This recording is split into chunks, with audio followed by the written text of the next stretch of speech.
and welcome back to another episode of BYD Fan TV. We're joining you from the Trinity College Rugby Stadium up in Pallekele as part of the final week of the Dialog Schools Rugby League. And we're here to ask some of our fans a few interesting questions.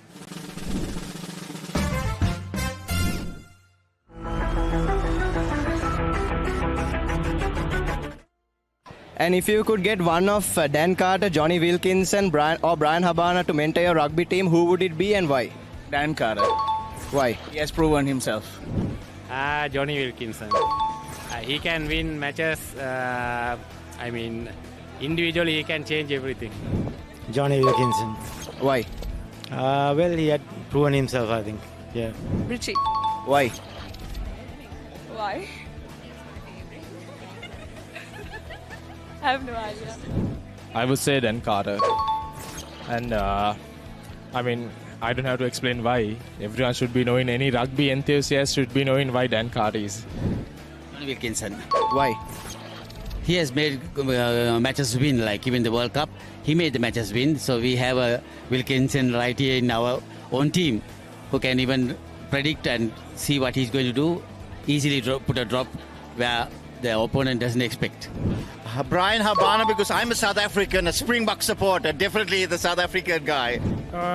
Dan Carter, probably I would say the best orchestrator in the game. Not just he's not just a kicker, but probably the best orchestrator in the game.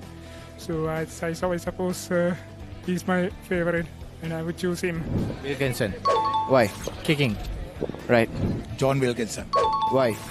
Because he had the ball that you pass 2 times and you collect it off from the center.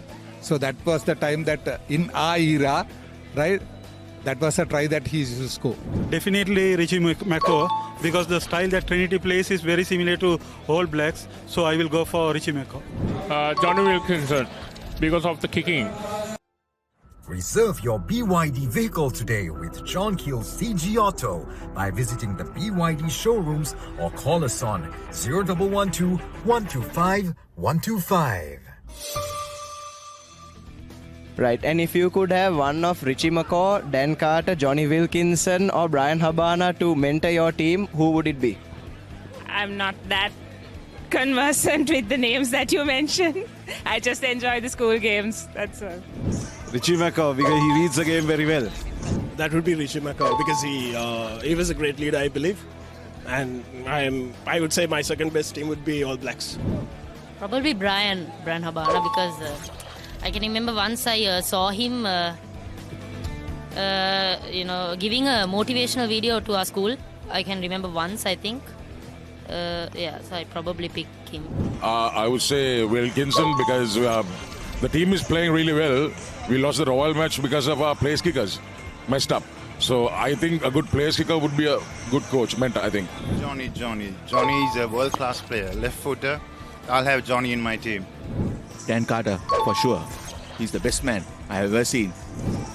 Richie McCaw, I would say, would be because of his tactical decision-making. I would say Richie McCaw, because he's one of the best forwards and one of the best leaders. So I think leadership we have in the side, but we need more coordination in the pack. Dan Carter, I prefer the New Zealand team, and he's the most popular player, so I prefer Dan Carter.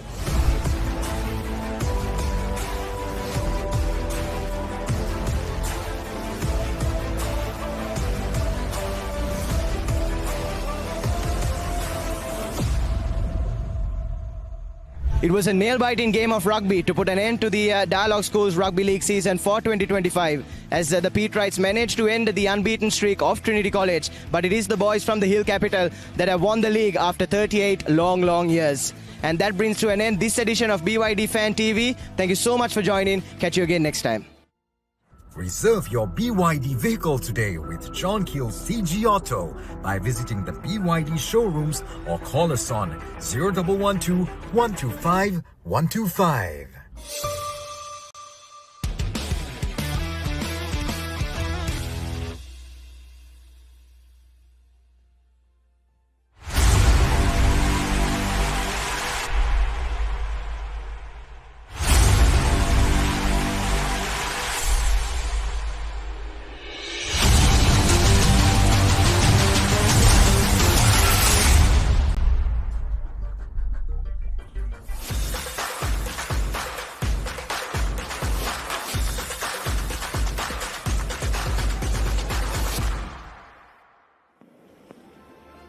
A very good evening to everyone.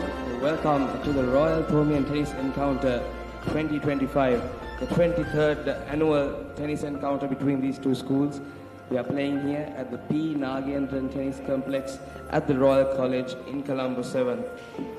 We have an exciting encounter coming up in the next few moments. We just heard the two anthems of the two schools, and the chief guest will be introduced to the two teams right now.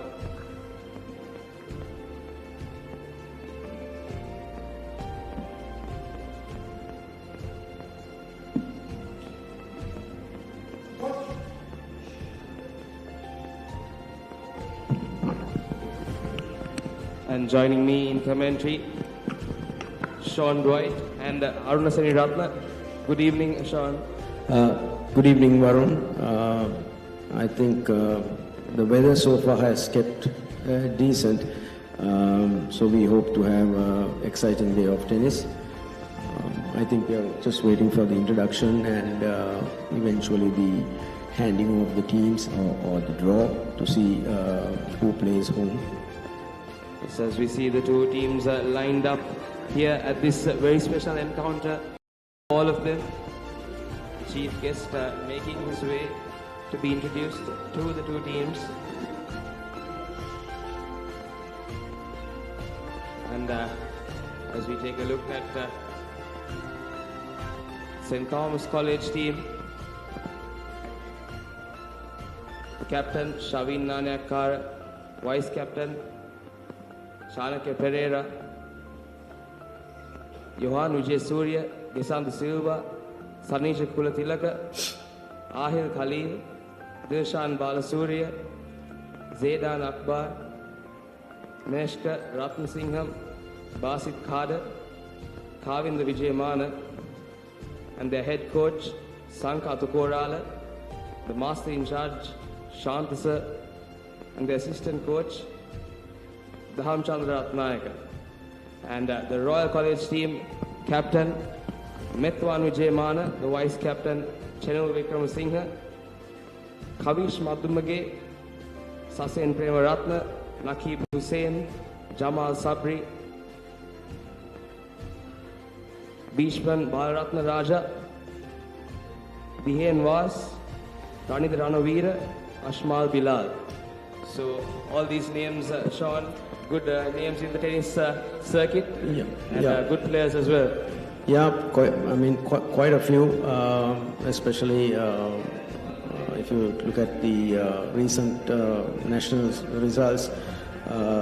Royal, led by Methwan Vijayamana, had a very successful Sri Lanka Nationals where he won the under-18 singles and the doubles, and going by those names in the Royal team, I think there are quite a few in the top 20 in the under-18.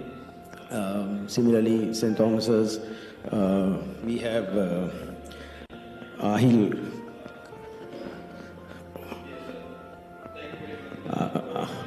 Khalil, who also did well at the Nationals, winning the under-16 singles.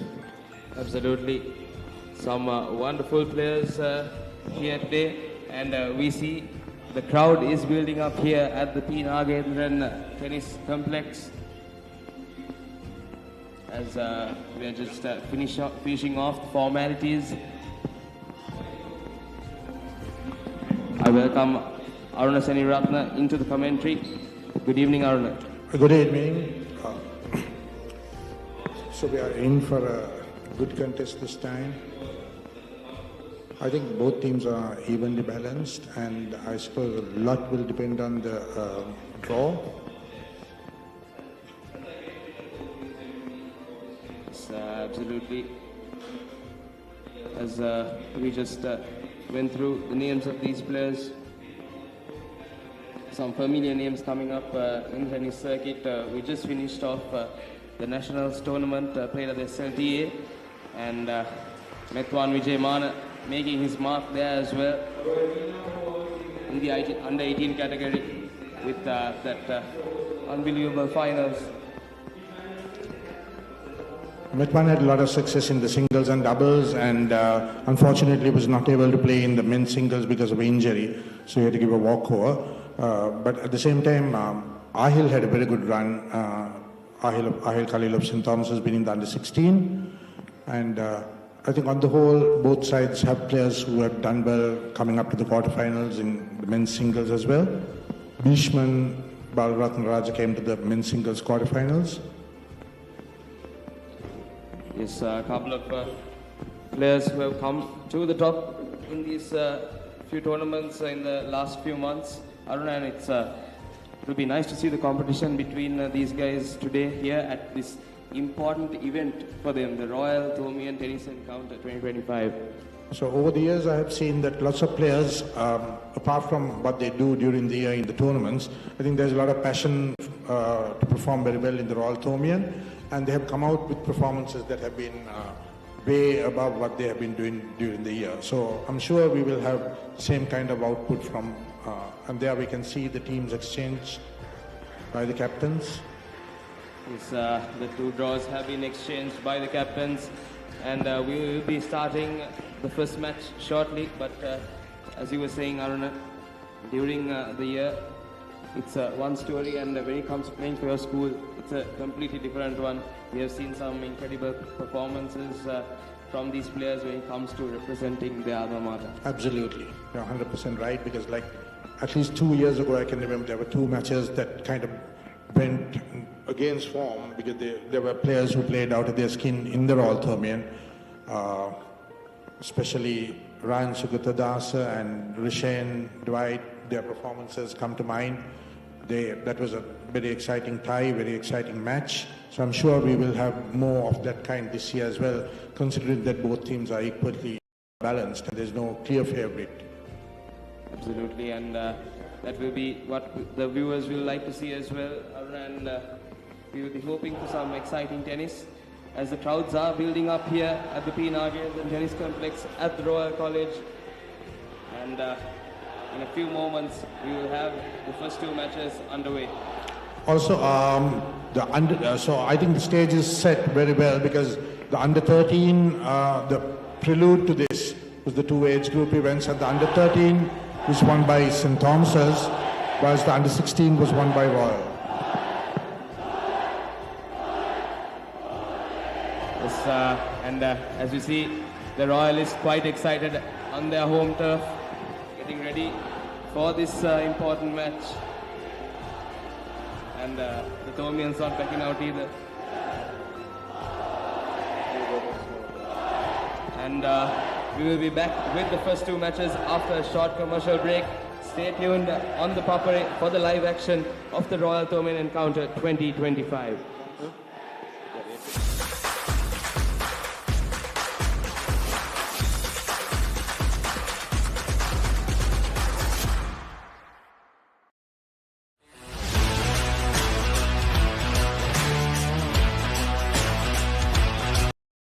Welcome to an exclusive behind-the-scenes look of the Asia Rugby Men's Championship 2025.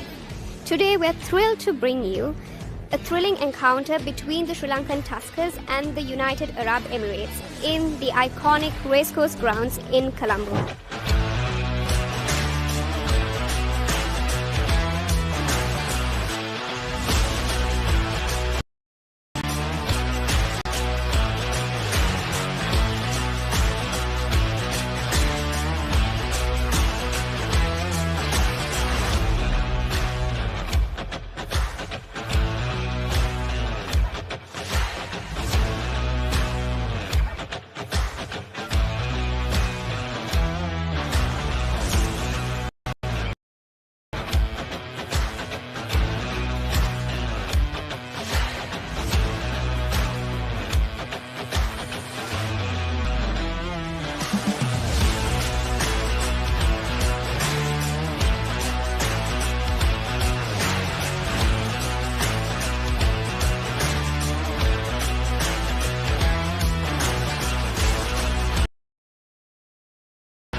Hi everyone, it is week 8 of the Dialog Schools Rugby League and we are here at the Royal College Sports Complex for the second round match between College and Wesley College. We are about to do the BYD Fan TV, so come along and let's go.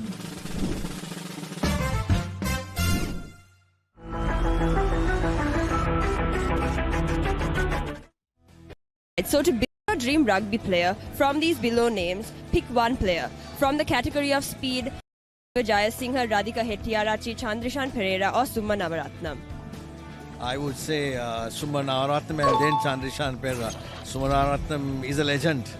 I mean, he's a man who taught rugby to almost about 50-60 years in college at Royal. So I would keep Summa Navaratnam right at the top. Summa Navaratnam. And why? He has been almost like the best player ever. Summa Navaratnam. Alright, and when it comes to strength, would you pick Nalin De Silva, Indrajit Kumaraswamy, Lasindhu Karunatilaka or Harris Omar? I will pick Nalin. Nalin is a good player and he's a very strong player and he is hard worker and he has a good knowledge of the game. Lasindhu Karunatilaka. Nalin De Silva. He's one of the best forwards Sri Lanka has ever seen. Produced by Isipatana and played for Air Force, so I would go with Nalin. Indrajit Kumaraswamy. And when it comes to kicking, would you pick Riza Mubarak, Nalaka Virakodi, Nizam Jamaldeen or Charles Vijayawardena? The late Charles Vijayawardena was a good kicker. He used to kick 40-50 yards during those years. Nalaka Virakodi was also a good kicker, so I can't exactly pick one. There are 2 or 3 of them who are all good kickers and we could place all of them together on the same platform. Nizam Jamaldeen. Nizam Jamaldeen. Yeah. So for me, he's the best. Awesome. And finally for play, would you pick Fazil Madrija, Tharinder Ratwatta, Srinath Surya Bandara or Hisham Abdeen? I will pick Fazil Marja because he can change the game at any given time and he has really changed won matches all alone. So I always pick him. He's a good player. Fazil Marja. Hisham Abdeen, of course, again another great. Produced from Zaira and Isipatana and who captained Sri Lanka in sevens. Super player, super forward, utility player and one of the best forwards I have seen in my life playing for Sri Lanka. Hisham Abdeen. Reserve your BYD vehicle today with John Keel's CG Auto by visiting the BYD showrooms or call us on 0112 155 125. Alright, so to build your dream rugby player, from these following former Sri Lankan rugby players, who would you pick as your team? From speed, we have Sanjeeva Jayasinghe, Radhika Hettiarachchi, Chandrishan Pereira and Summa Navaratnam. I'll go with Chandrishan Pereira, purely because of his strength, his speed and his skill. And he's someone who can also take on the big players. So I'll probably go with Chandrishan Pereira. Chandrishan Pereira. And why? Clean, fast and a gentleman. Sanjeeva Jayasinghe. And from strength, would you pick Nalin De Silva, Indrajit Kumaraswamy, Lasindhu Karunatilaka or Harris Omar? I'll probably go with Harris Omar again. Some of the players I haven't seen them play. So I've seen Harris Omar play, was one of the best forwards we've produced as a country, so I'll go with Harris Omar. Indrajit Kumaraswamy, I watched him play as a little boy. Harris Omar, because I think he played before I kind of started watching rugby, but I've heard the stories about how powerful of a player he was. And for kicking, would you pick Riza Mubarak, Nalaka Virakodi, Nizam Jamaldeen or Charles Vijayawardena? I'll go with Nizam Jamaldeen. Nizam Jamaldeen was actually a hero in our days, and he was still very, very consistent right throughout his career, even at the tail end of his career. He was one of the guys who used to kick very long, also do long conversions. I'll probably go with Nizam Jamaldeen. And why? Police. He was a reliable kicker. Nalaka Virakodi. Because he was the ultimate kicker growing up in my era. Alright, and finally for playmaking, would you pick Fazil Marija, Tharinder Ratwatta, Srinath Surya Bandara or Hisham Abdeen? Very easy choice, Fazil Marja, purely because he's probably the best ruggerite we've produced as a country. Hisham Abdeen. Why? He was a clear playmaker and a very good gamesman. Fazil Marija, because I had the privilege of playing along with him, at least on the opposite team, but he was a great player.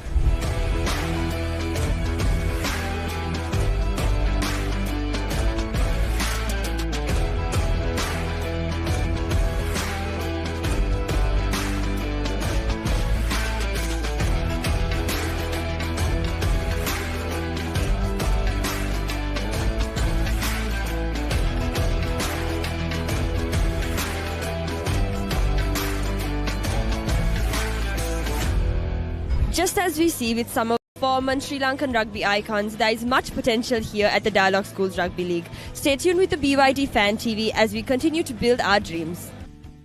Reserve your BYD vehicle today with John Keel's CG Auto by visiting the BYD showrooms or call us on 0112 125 125.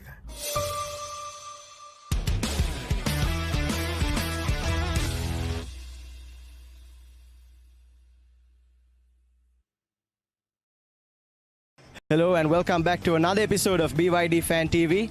We're joining you from the Trinity College Rugby Stadium up in Pallekele as part of the final week of the Dialog Schools Rugby League. And we're here to ask some of our fans a few interesting questions.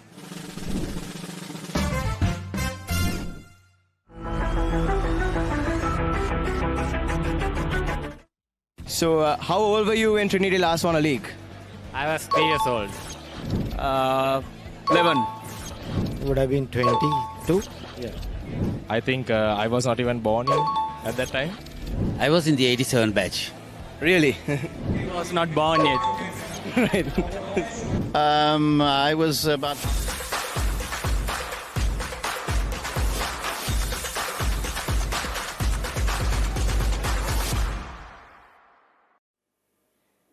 Good evening and welcome back to the Royal-Thomian Tennis Encounter 2025.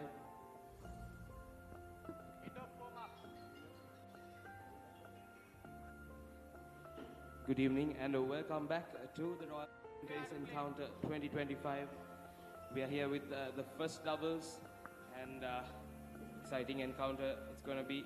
And in commentary with me, Aruna Seniratna. Good evening. Good evening. Good evening. I think the draw has been made and it's a fair draw. I think both sides have reasons to be happy about the draw. The first doubles, I think the two doubles probably will be the decider, will decide the tie.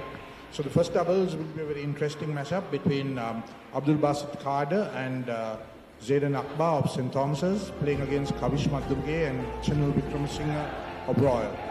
So the match is about to start. They've had a warm-up. Yes, sir. The players are pumped up. The crowd is pumped up.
Missed out a chance of finishing off that game, but still break point down, 30-40. Yes, that first volley should have finished the game. Nevertheless, the second one just going over his head.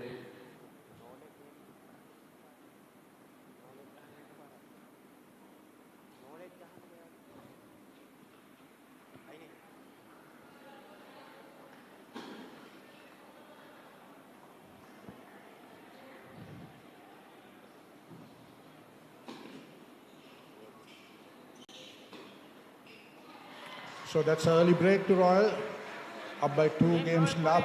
I think this whole game, the thing was that Akbar wasn't able to get his first serves going other than the very first point. So that put pressure on them straight away. So now it will be Kavish Madhumage to serve. Yes, but St. Thomas has to try to win their service games, and Royal breaking St. Thomas' service games, and that's an advantage for them, Aruna. So especially since this is a first to reach 9 format, a service break is very important. I mean, there's no second set. You've got to maintain your service points as much as possible. Lovely shot down the line. Had Chenul second guessing, but straight into the court. Lovely down the line forehand.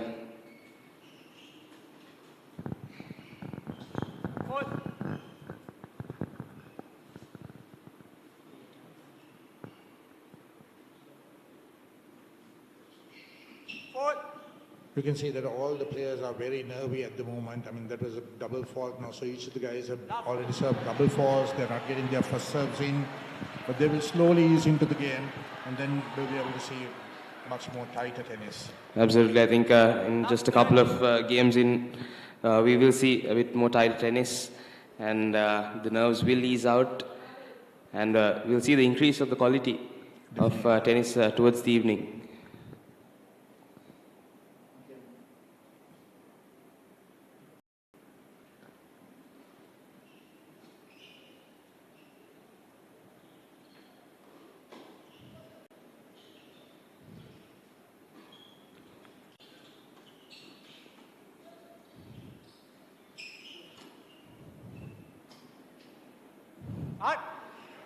That is out. That is a longish rally, but still people were kind of still feeling themselves out. But I think it's a good sign that they're getting into decently long rallies, and they will start getting into their own very soon. 15:30. Yes, Kavish tried attacking Basit at the net, and well blocked by him. Nevertheless, the attacking mentality from Royal, the two Royalists, is working out for them.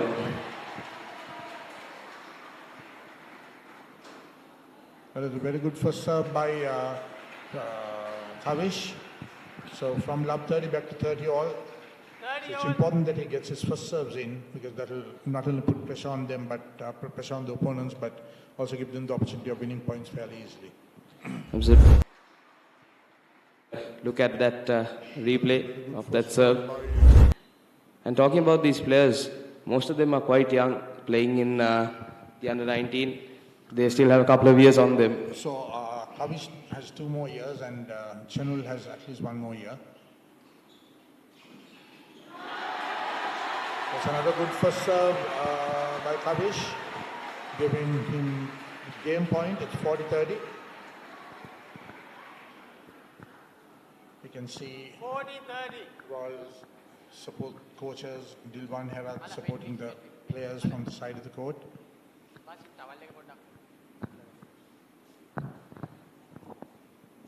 Yes, and I don't know, when it comes to these school matches, these doubles matches are quite important. And we see that time and time again, even in the inter-schools tournaments. These are the deciders. Definitely. I mean, in the school, in public schools and all that, that's another good first serve by Kavish. You can't underplay the importance of the first serve. I mean, getting 3 first serves from love 30 down was what gave Royal the opportunity of winning that serve and to be up 3 love. So, like you said, they were in the public schools. It's the second double.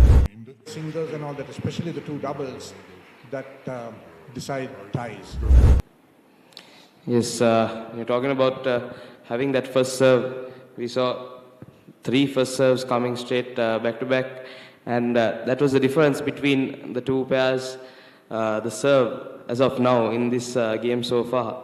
And Royal will like to break the Thomian serve once again and get a 4-love lead. And getting a 4-love lead in a 9-game match is difficult to come back from. Not very easy at all. I mean, having 2 service breaks gives you the cushion of being able to let go of one serve if that is necessary. But definitely it's a clear advantage if you have 2 breaks. But I think the key thing, like you said earlier, was to get first serves in, because that way you're not only putting pressure on the others, but much less pressure on your partner as well. Because, I mean, getting first serves in gives him the opportunity to kind of swoop at net and get winners and put pressure on the opponents. In ties of this nature, doing the basics, playing percentage tennis is the way to go right at the beginning. So it will be Abdul Basit Kader who will be serving to keep St. Thomas's in the tie. Yes, and now St. Thomas should look to win this service game and try to break this streak of the Royal doubles partners.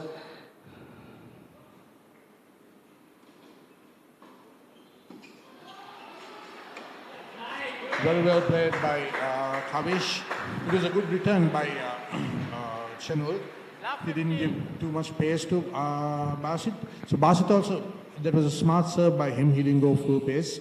He put a medium pace first serve, but the thing is he served to Chenul's forehand, so he was able to get a good return. Let's see what he does now. Once again, a good serve and a good return too. The lob was too long, but it was good intent. 15 all. I think Basit is playing smart tennis. He wants to get the first serve in and then get up to net and try and get control at the net.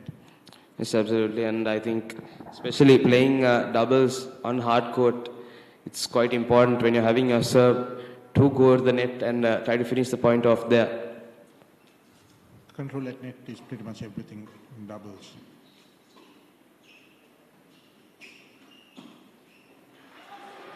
That was, St. Thomas got away with it because I thought Akbar should have done more with that first volley, but Basit was able to place his volley and win the point for them, so it's 30-15.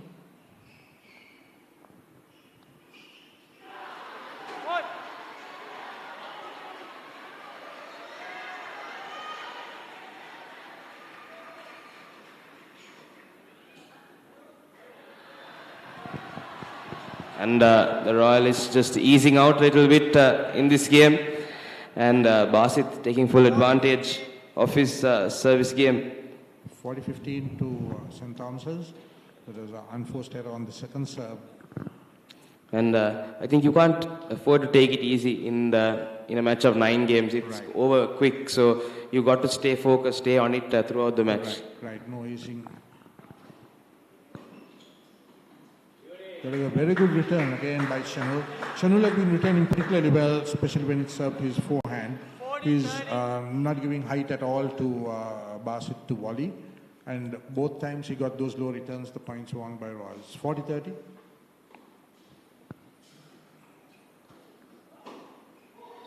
Another good first serve gives St. Thomas's their first game. So 3-1 to Royal. That return was a bit too hard, tried to rush it too much in my opinion. So just try to keep the ball deeper and just onto the Thomian court.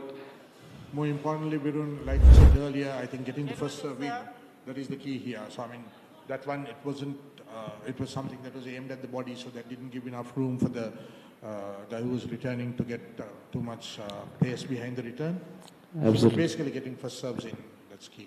Absolutely. Let's see what Chenul can do with his serve.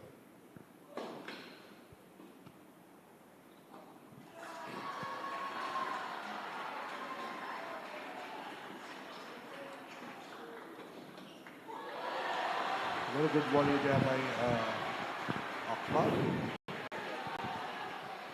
And we can slowly see the Thomians just easing into the match now. Those nerves just easing out.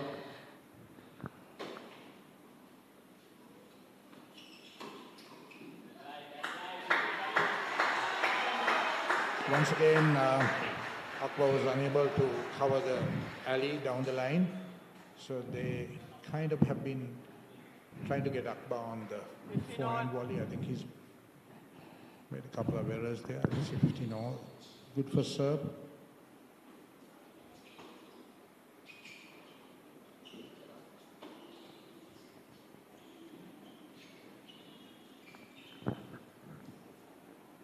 Very good lob there by Channel. Excellent lob. 30-15. Lovely shot there from Channel. Lovely to see. And the Thomians just asking So for... there was a shot earlier which I thought was Absolutely. wrong, and I think that shot was questioned by the players, but to no avail. So it's 30-15 to Royal. Yes, I think that was a bit long. That's what I felt too. I think the referee just didn't see it on that occasion, but nevertheless, game goes on.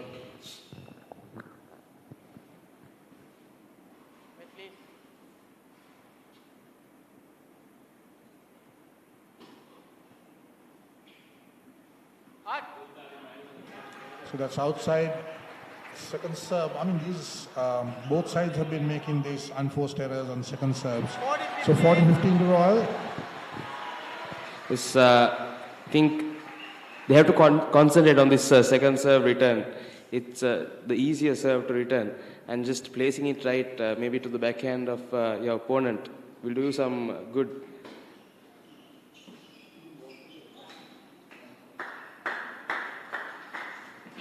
So both players, I think most of the errors are happening when they are trying to rush their returns. I mean, you should take care. I mean, that was to his forehand. There was no need to rush.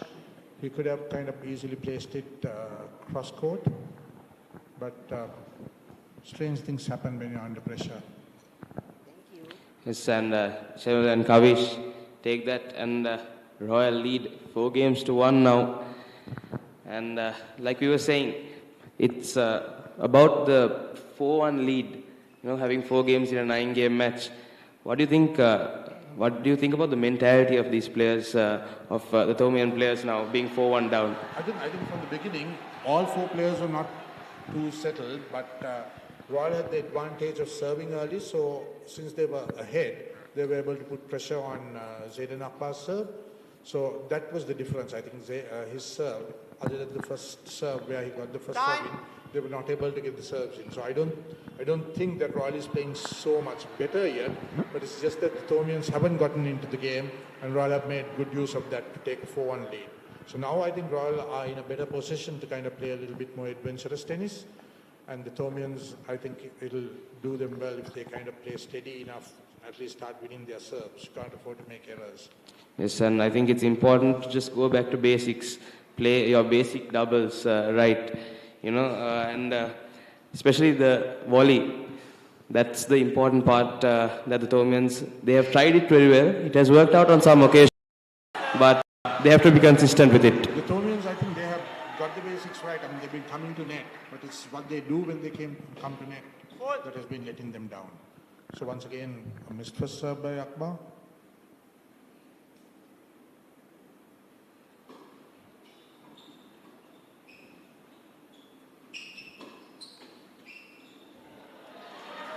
Very sharp work by Kavish.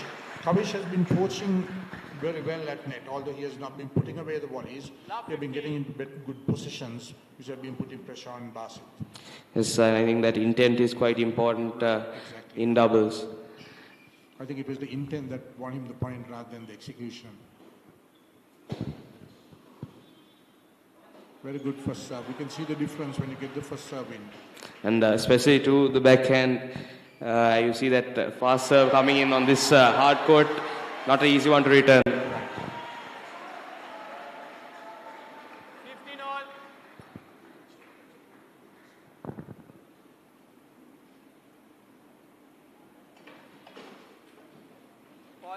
That is a wild first serve which went beyond the baseline.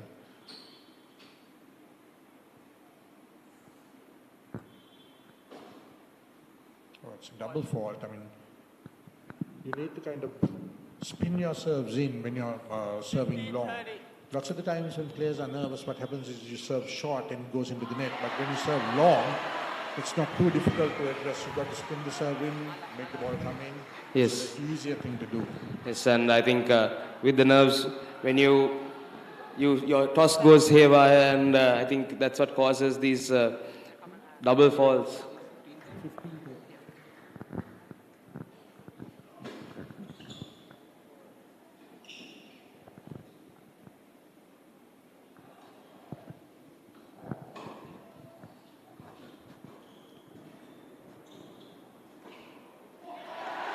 Smartly played by Basit.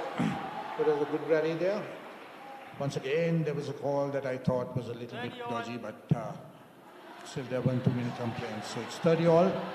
Yes, I think that was a bit questionable on that occasion as well. But as you look at that replay, he put that away, no effort, and now 30 all.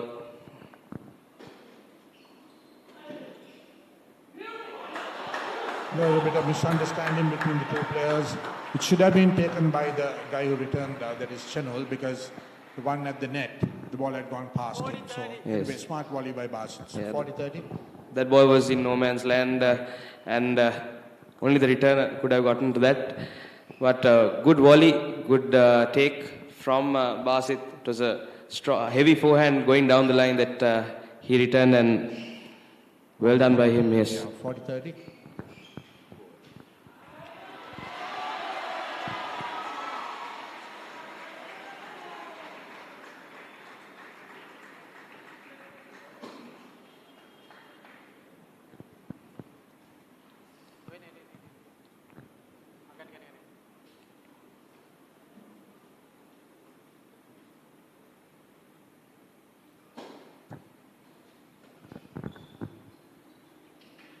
Smartly played by Shanul. It was a bit of an indecisive volley by Basit, so it's back to deuce. It's well placed and lovely soft hands from Shanul.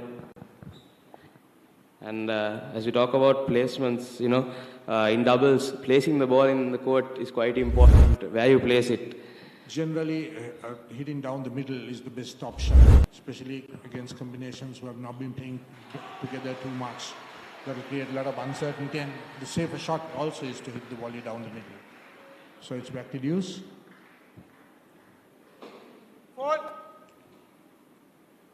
Missing out on a first serve once again.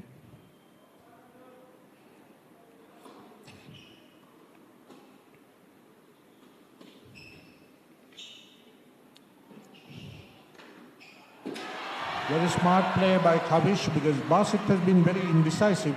He has been tentative at net. He has been getting opportunities where he could have done more with the bodies, but he has been just putting the ball back, only giving Kavish the opportunity of putting it away. Yeah, should have finished that first one, Aruna. At least 2 shots he should have finished, yes. It was easy volley to finish off. It's advantage Royal now.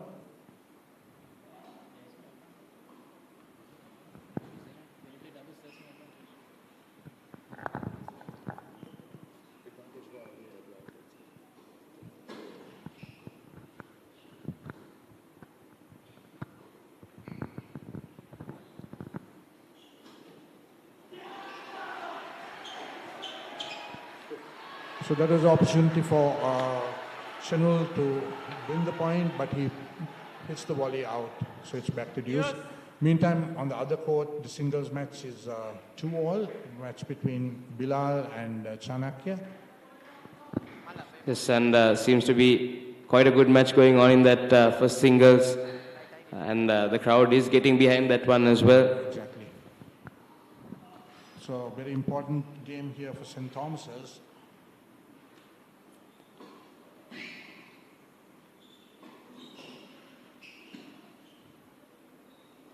That is a good intervention by Kavish. Although the volley wasn't decisive, the intervention was good enough to win the point, because the defensive lob from Zayden was out over the side. So break point once again. It's at the 4th break point of this game. And Roy will be happy with their performance so far, especially the intent at the net has been good. Right. And I think the intent at the net has been putting the Thomians under pressure.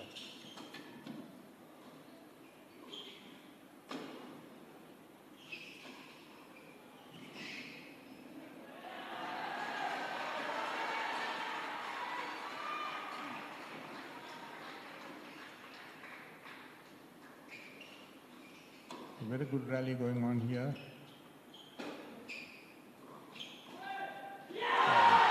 Very, very good volley by Basit, who this time was able to put it away. Could have finished that rally a couple of shots earlier. Just not finishing when the opportunity is given, the Thomians at this point in the match. But nevertheless, well done by Basit. It's deuce.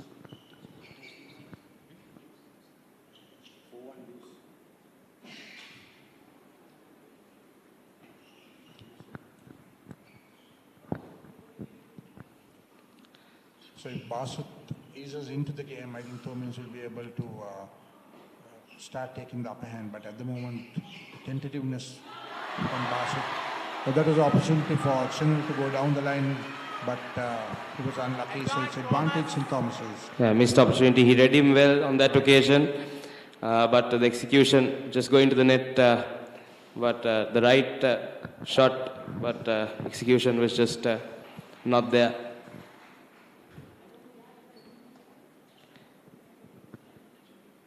And we've been going back and forth in this game. Both pairs. Deuce now. Yes. Advantage St. Thomas's.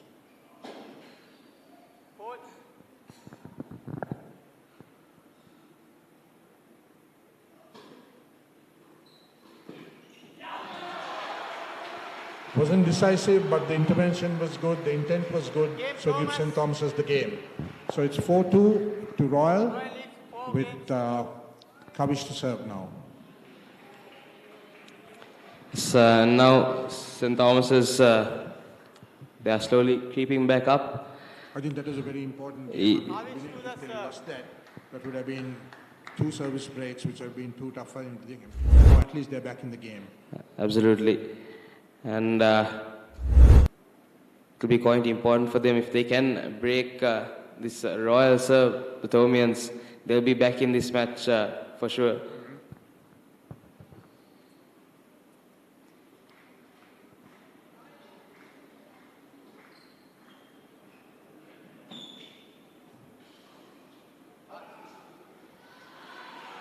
So that's out beyond the baseline, so it's love 15, pressure on the Royal serve straight away. Love 15.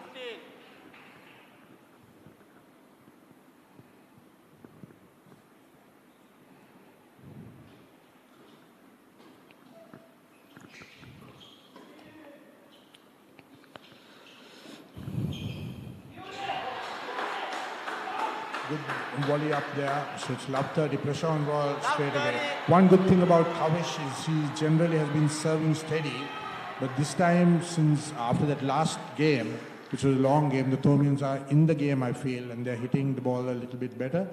So you need to do a little bit more than just getting balls back. You've got to start using your skill and making use of the opportunities and win points. Yes, and I think it's very important when you come off a win of a long game like that, the mental difference between the two doubles pairs is also there. You know, winning a long game does put pressure on your opponent.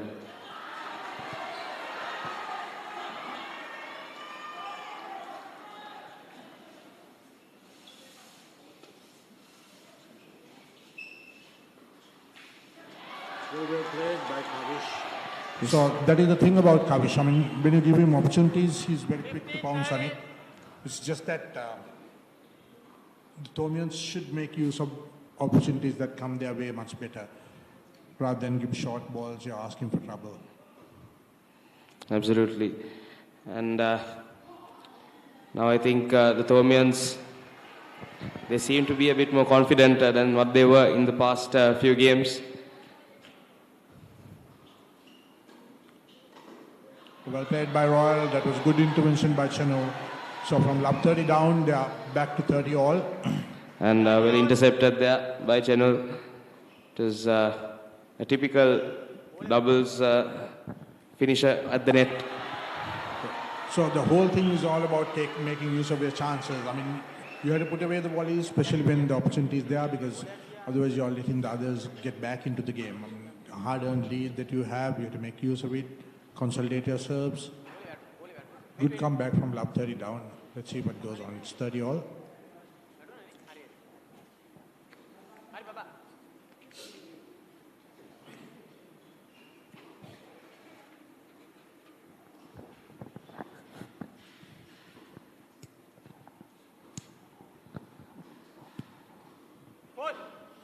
Well, that was the commentator's curse, I guess.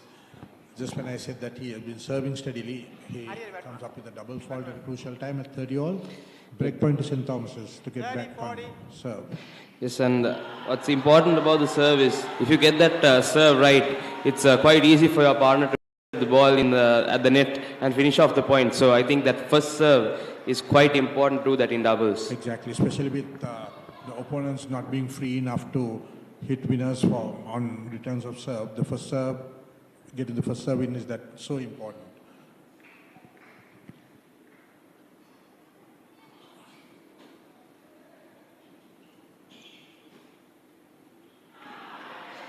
That was a missed opportunity by St. Thomas's, having passed the guy at net.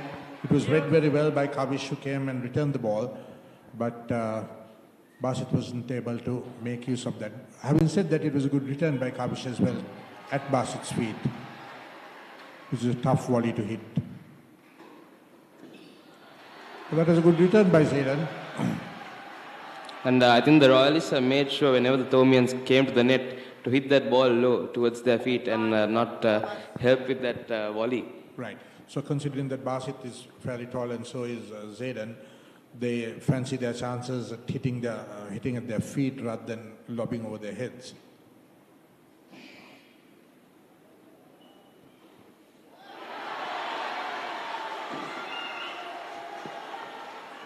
So break point once again and second serve.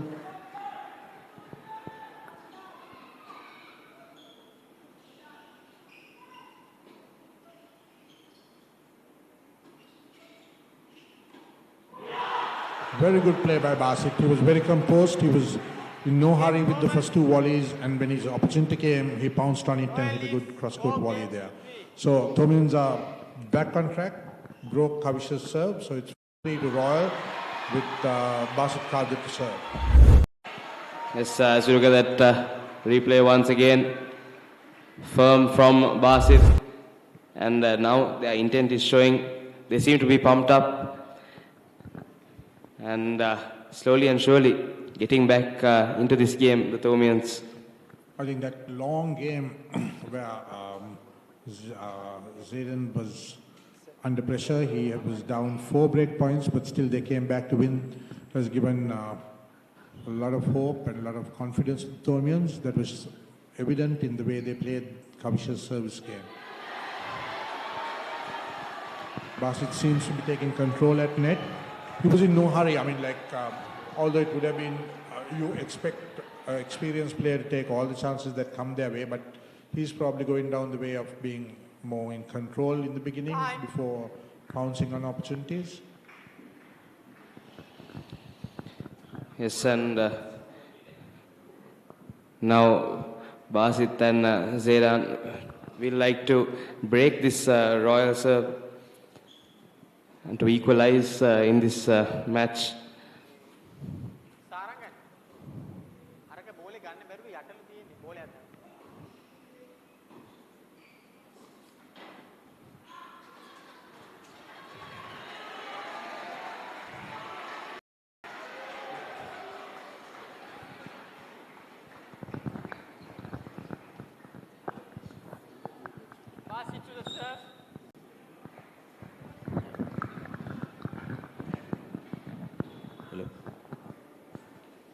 So it'll be Basit serving now, 4-3 down, but back on serve.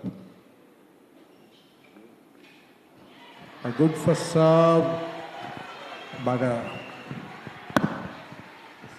Love 15. Good evening, Sean. Welcome. Joining us at the first doubles with Royal up 4-3 and Basit serving 15 down. Good evening, Aruna. Quite a close game. I think the Thomians coming back strongly. I mean, like you said, heaps of unforced errors. But I think as the set is progressing, both pairs are settling in. So let's see what's going to happen now.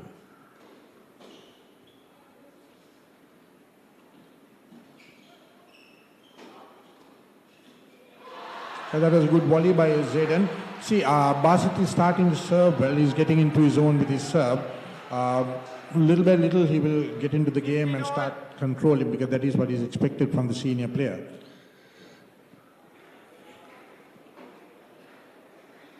Sean, this Zayden Akbar has been a rugby player as well? That's right. He has coming off a fairly decent rugby season. So I was quite concerned whether he has been in touch with the game, because I don't think he played many of the individual tournaments.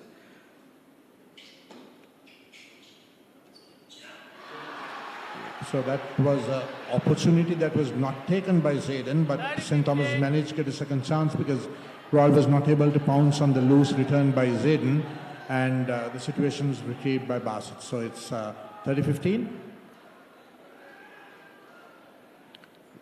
It's a very crucial point. Basit needs to hold serve some order.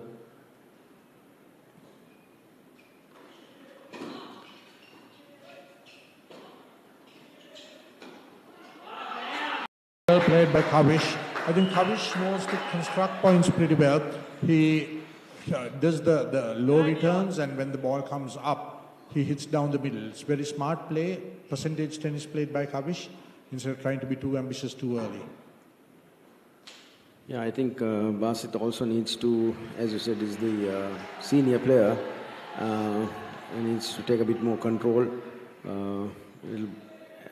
address his authority a little bit more. That is a good serve by Basit. I think, he needs to kind of take control where he dictates terms rather than expecting Basit Zayden to take 50% of the load.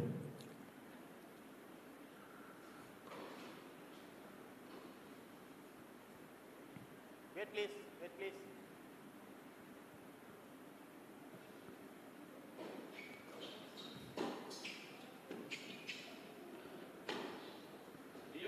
Very good overhead there by Kavish.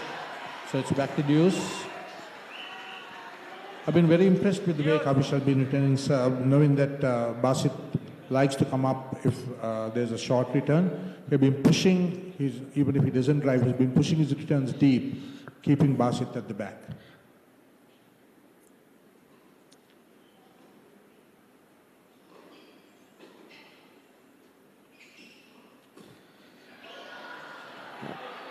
I think Chennai should have done a bit more with that. I don't think it was a bad move on the part of Kavish, but it's just that a lob on your backhand side is never an easy shot to take. But correct. So game point again to Basit to even things up at 4-all.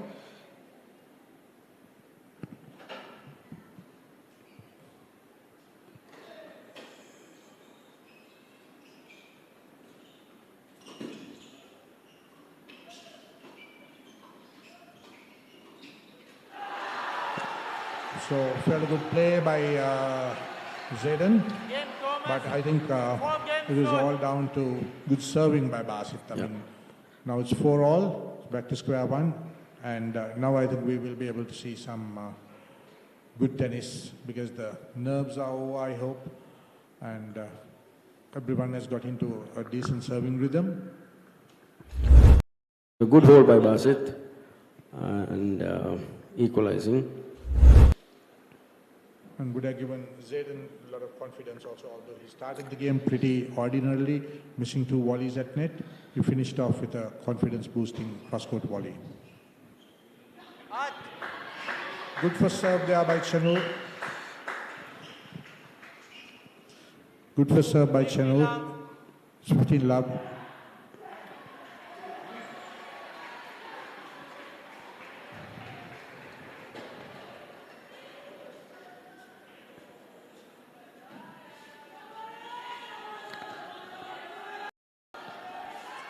Follows that up with a double fault to make it 15 all. So this is why I keep saying that the importance of getting the first serve in, because the pressure on your second serve is generally in a match of this nature tremendous. Yeah. I think even at a slower pace, the first serve adds a lot of pressure.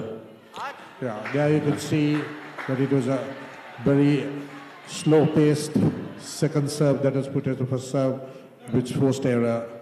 So it's 30-15. Just get your first serves in is what the Royal coach should be telling the players.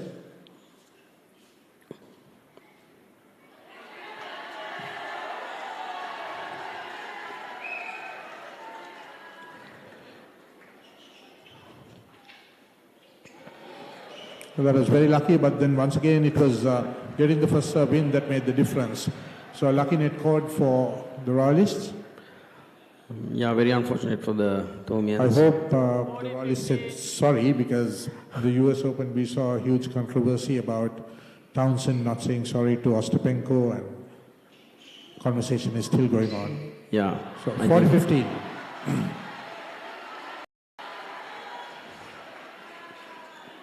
Once again, first serve, and despite the racket falling off his hand, he was still able to win that game, as there was an error, return of serve error by Zayden. I think 5-4 to Royal. The point you made with Ostapenko is that she told Townsend, I'll see you outside the US. So I hope the Thomian boys don't tell the Royals, I'll see you outside Royal College. You know. But at the same time, Ostapenko also said that not too many people come and play in my home country. So Thomians won't have the opportunity of saying that. You have to come next year and play in Mount Lavinia. Well, coming to Mount Lavinia is always a trip for you guys. So what you can probably do is stop on the way in Bambalapiti and play St. Peter's instead. Yeah, good. Or you can have a kuttu at Pilaus. So 5-4 in favor of Royal. Again, very tense match. And I think Zaydan's serving. I think it's a very important service game here for Zayden. So if Royal are able to break him here, I don't know, it's presumptuous for me to say that, but I think the pressure is on St. Thomas's. I mean, the advantage Royal has is that they're serving first, and when you're serving, when you're down, it's never easy. One positive is that Zaydan, coming from a team sport background or a rugby background where the crowds are huge, he's someone that should be able to handle pressure and crowds, even though he has not played a lot of individual tournaments. Whilst agreeing with you, Sean, there's another aspect to it. I mean, in a team game, the pressure is always shared, but in a game like this, the pressure is on the individuals or on the court. So it's different ways of the pressure getting to you. Precisely.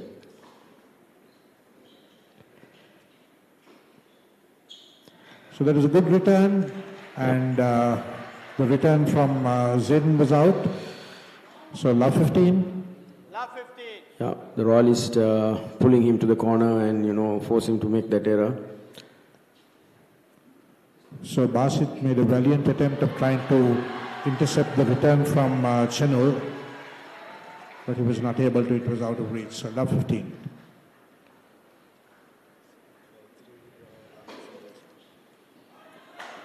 So that is a good serve by Zayden, and it's 15 all. Whilst on the other court, Royals Bilal is up 5-3 against Chanakya in the first singles.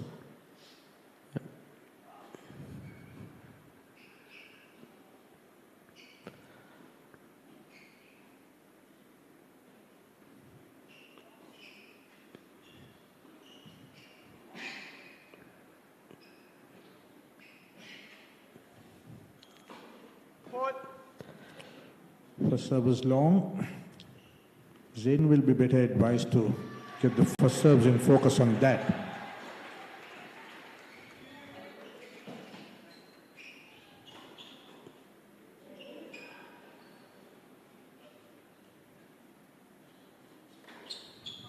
Oh, very good smash there by Kavish. It is called in, so it's love 30. Is it love 30 or 15? 15-30, sorry, it's 15-30. Yeah. Yeah, very good overhead by the Royalists.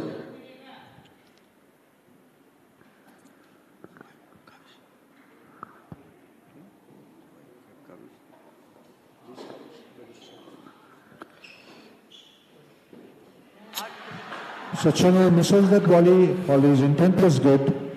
So it's 30 all. Fairly easy volley. He should have finished that. So the backhand volleys, he has a tendency of playing away from the body. For backhand volleys, it's always better to play it close to your body, then you have more control. So good for serve. And that's put away by Kavish. Whenever Kavish gets a chance at net, because has the poacher's intent, he makes sure that he'll make use of opportunities that come his way. Also, I feel that the strategy Basit and Zaidan adopting is not really working. Basit is crossing a little too early and thereby getting past and putting pressure on Zaidan Akbar.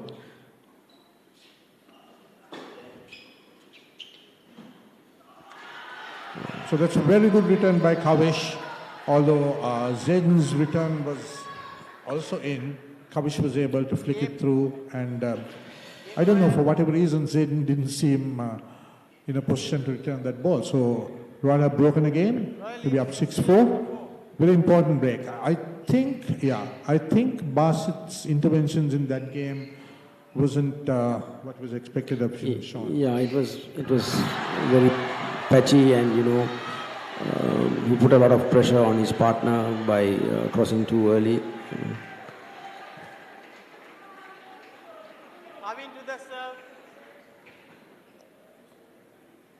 So I think Basit needs to kind of take control now. He has to take a few risks.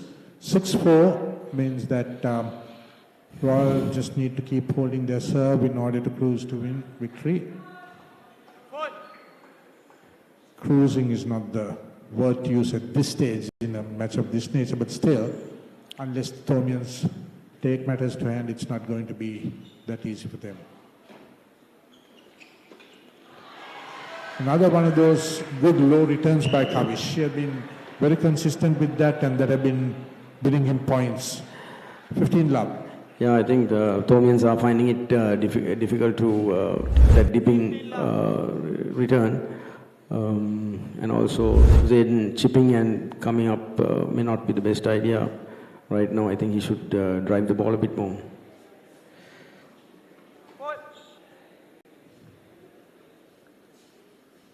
Kavish is playing very smart tennis, although he missed that serve.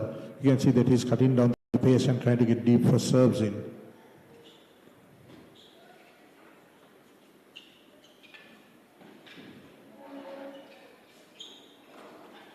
Very smart play by Kavish.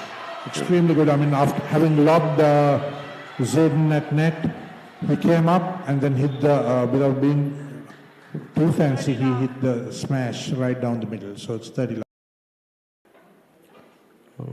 I think if the Royalists win this point, I think they are almost there to victory. To me, I would say that Kavish is the playmaker because he's making use of any opportunity that comes his way. That is the role that Basit should be playing as well. So another good serve, and Chanel puts it away at net. So Zaidan's return of serve, especially on the backhand flank, have been found wanting. So that is the reason why I believe that Basit should be taking more initiative. From the beginning, I was a little bit perplexed as to why he opted to have Zaidan serving first when he should have been serving first. 40 love.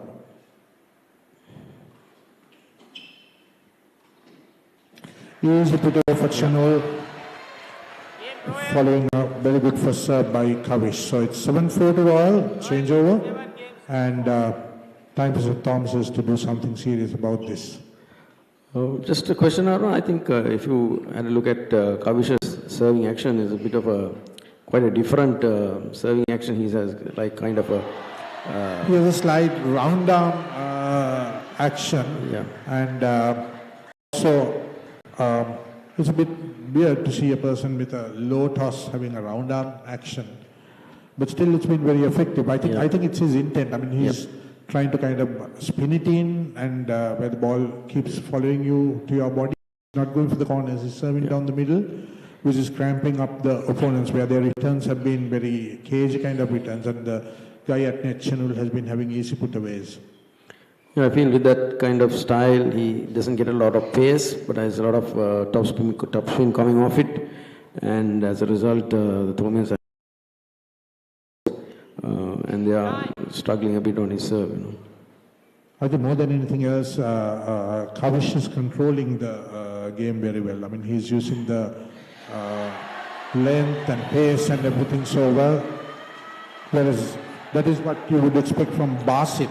I mean, exactly. He's a young guy. I mean, he's probably the youngest out of the four, but he's the most experienced, and I expected him to take control of the game. Yeah, he's got a couple of years more.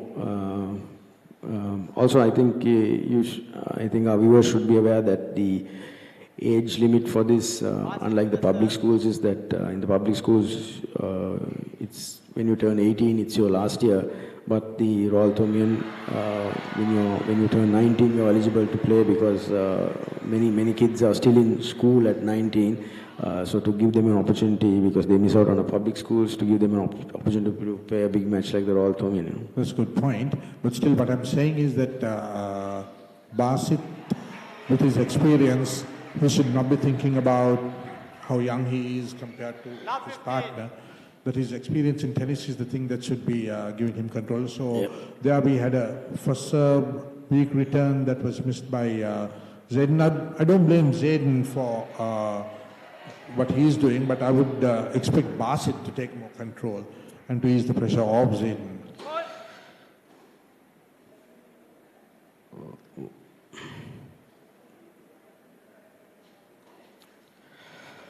So you can see the pressure telling on Basit. So that is a very, very ordinary second serve which hit the bottom of the net.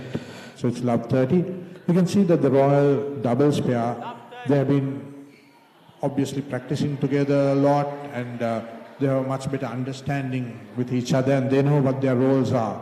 Whereas the Thomian pair, they seem to be playing like two individuals rather than a pair.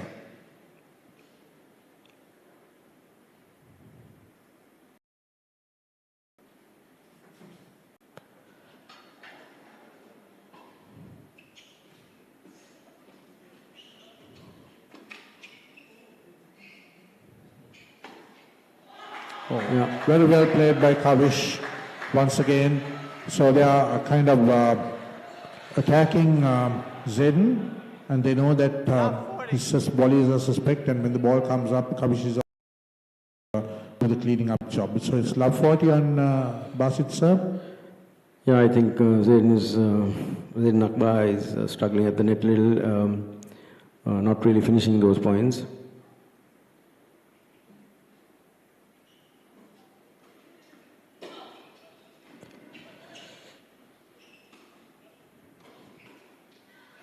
Yeah, more of that is what is expected from Basit. He should be kind of putting away points, winning points, taking control of rallies, and not allowing Zayden to take too much of the strike.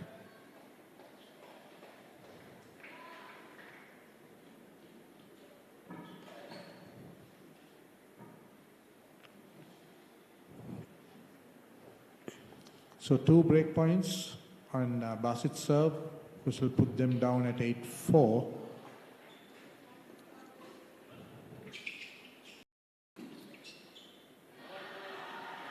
Once again, although it was a missed volley by Kavish, I think his intent was good. I mean, he knew that Basit is under pressure and he was trying to poach. Missed it, but still I think good intent. Thomas were quite lucky there, you know. He should have really put that away. So 30-40, break point once again.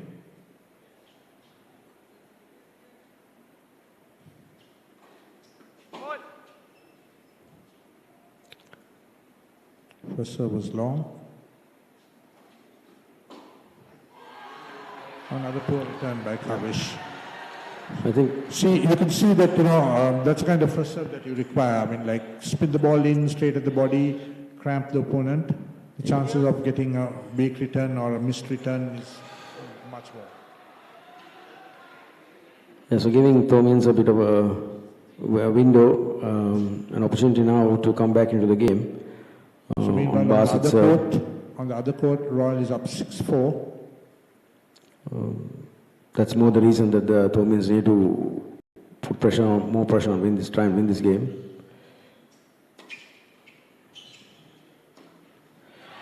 Oh, that's another missed opportunity by Kavish. After having done the hard work, he got the 2 volleys back, but then the opportunity to put away was missed by him. So Basit hanging in there. He's got one more opportunity.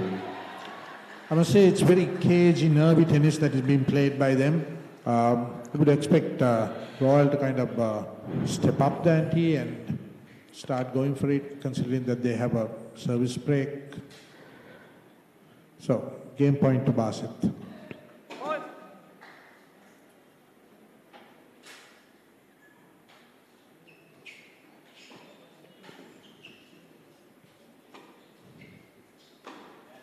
Yeah. Once again, they're exploiting Zaiden's inability to face up to the pressure that is put on him when he's at net. Zaiden Akbar has to get a lot sharper with his net play if he has to play at this level. Yeah, it's a big day, it's a big pressure moment, but really needs to work on some of his volleys.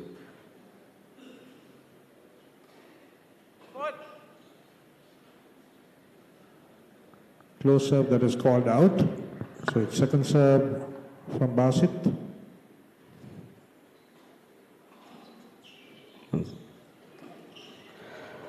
Once again, not finishing. Watched by Zaiden, who went for it, missed it completely. And break point once again to Royal. This is a situation where it becomes very tough for the person who's under pressure. So I think it's very important that Basit does the smart thing of getting for serves in rather than going for broke, because any return to Zaiden is going to cause a lot of pressure on him. So get the first serves in, he has to go in, take chances at net, to finish the points. You can't play basics anymore, you're down a break anyway.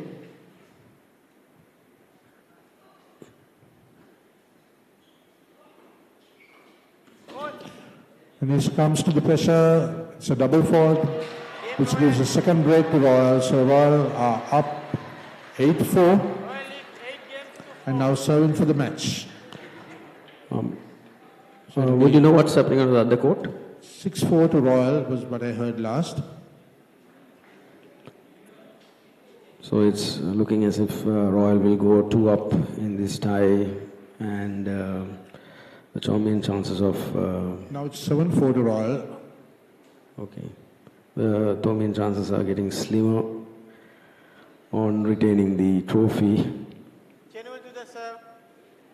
So it's Royal serving for the match. Channel misses the first serve.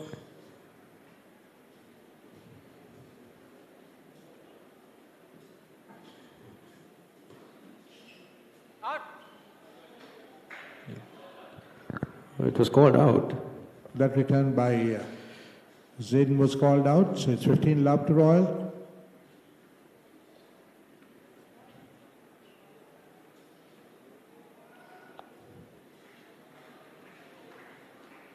So Royal has just got to hold their nerve in order to win this channel service game.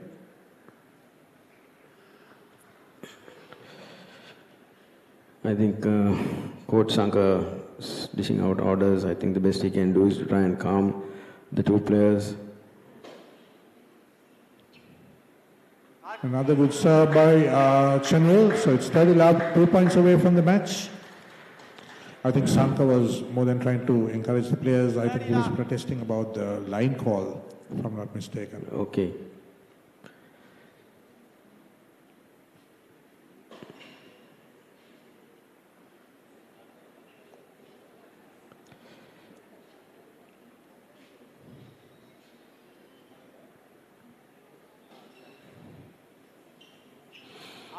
Another missed return by Zedden. So 40 love, 3 match points for all. Yeah, I think Zedden is really struggling with the pressure and the occasion as well. Yes, 3 match points. Royal serving for the match.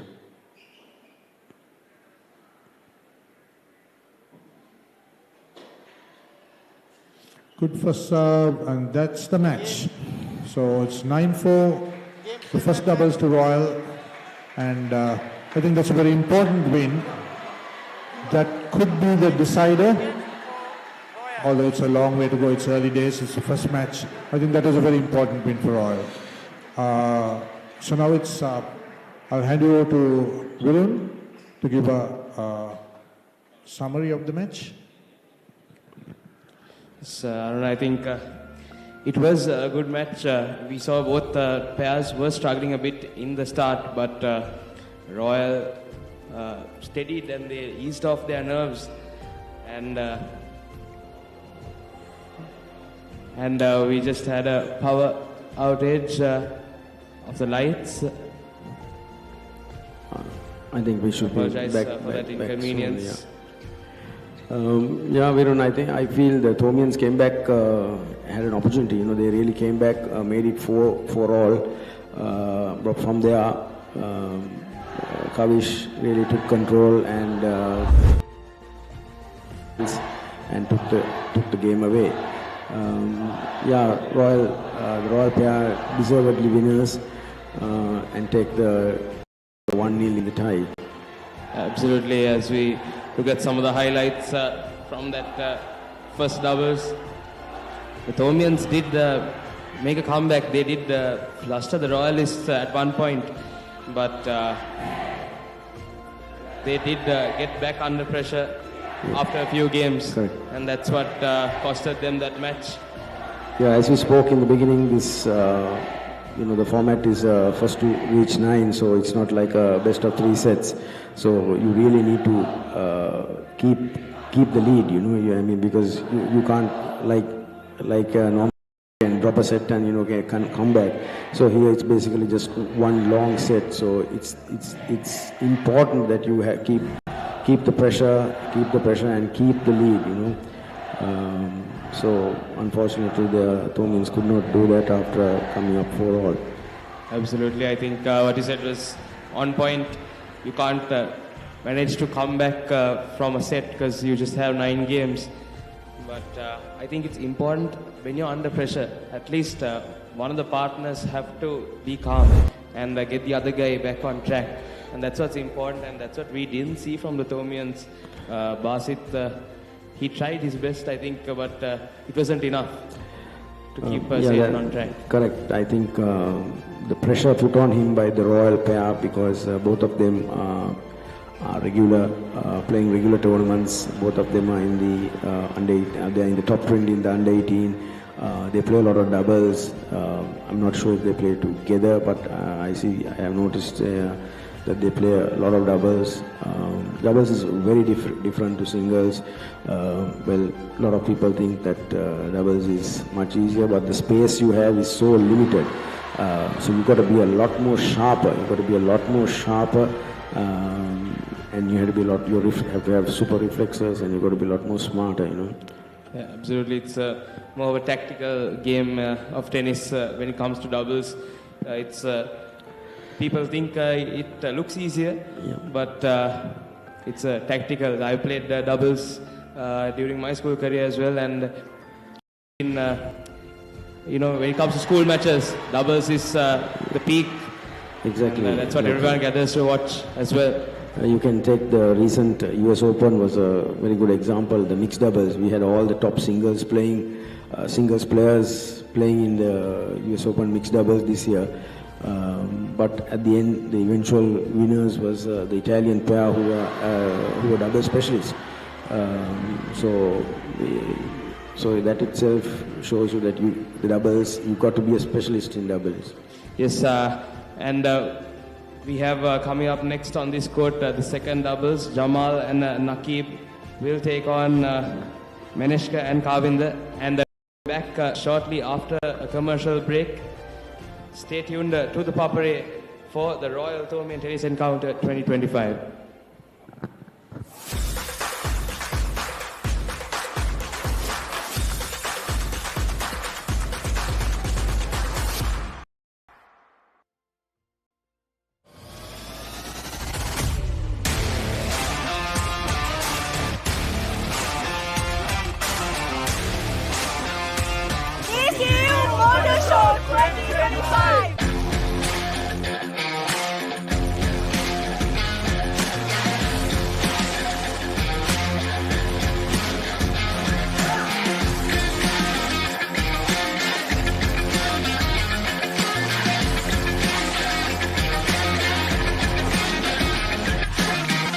So that was wonderful.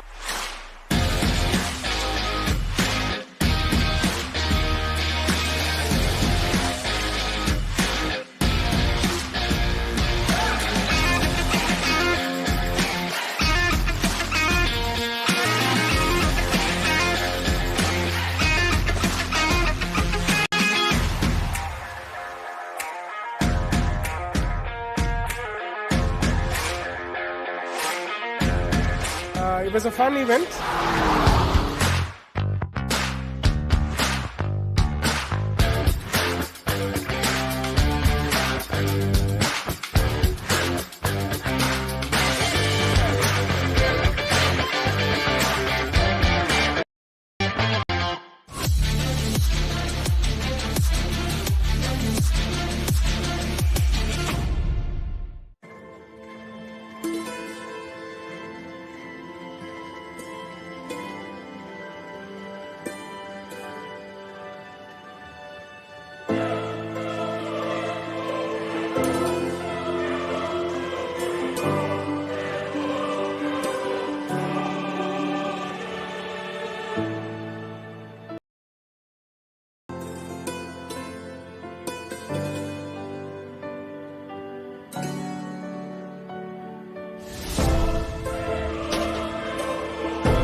A very good evening and welcome back to the 23rd annual Royal-Thomian tennis encounter. We just witnessed the first doubles earlier on this court, and Royal College won that 9 games to 4, and the first singles on the first court just concluded, and Royal College won that as well, 9 games to 4. And once again I welcome Aruna. Good evening. Good evening. So Royal up 2-0 and hoping to consolidate and clinch the tie with another win here. So it will be the second doubles that will be played right now, and the players who will be on court would be Jamal and Nakib will take on Meneshka and Kavind from St. Thomas's.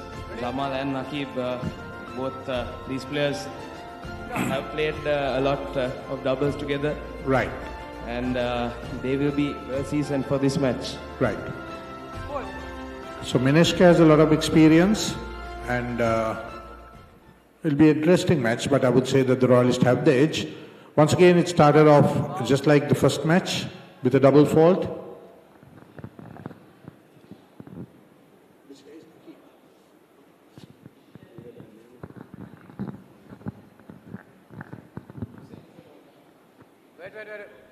Wait, if you can identify Jamal, I know Jamal. That is Jamal. That is Jamal. That is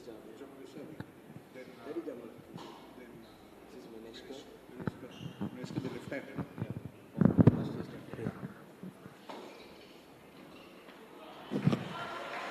So Jamal comes back, it's 15-all. So Meneshka Ratnasingham is the captain from last year, St. Thomas's. It's quite a good left-hander, Aruna. We've seen time and time again in the school tournaments. He's played quite well. So once again, a good serve by Jamal. So he's up 30-15. I think but they have learned from the first doubles, I suppose, is the importance of getting serves in. And so they are kind of hitting the ground running at the moment. Let's see how it goes. Very good serve down the middle. So 40-15 to Jamal. 40-15. This year I saw Jamal coming up with very impressive performance at the SSC ITF tournament, where he won through 2 qualifying rounds and got to the main draw. So that kind of experience must be holding him in good stead here. Once again, a very good first serve. And Royal take an early lead, 1-love. Yes, and Jamal, he's pumped up straight away. And I think after those 2 serves, any player would be, Aruna. Exactly, and that will give a boost to his partner as well. And knowing that your team is up 2-love in matches, it's a hard task for the Thomians. I think they will have to make sure that there are no errors and they take the initiative right from the beginning and put pressure back on Royal. Absolutely, and I think Meneshka and Kavind are the 2 players that can do that for St. Thomas's, and having that left hand, right hand combination, Meneshka, I think that is quite important. Exactly, I think Meneshka's leftiness will have to come into play here, and he will have to make the moves here and try and make a difference. Absolutely. As the first game goes to Royal, St. Thomas's should try to keep their service games. Unlike the previous match, the first doubles, I think keeping their serve from early on in the match will do some good for the Thomians. Yeah, I mean, Thomians losing the serve very early in the first match made all the difference.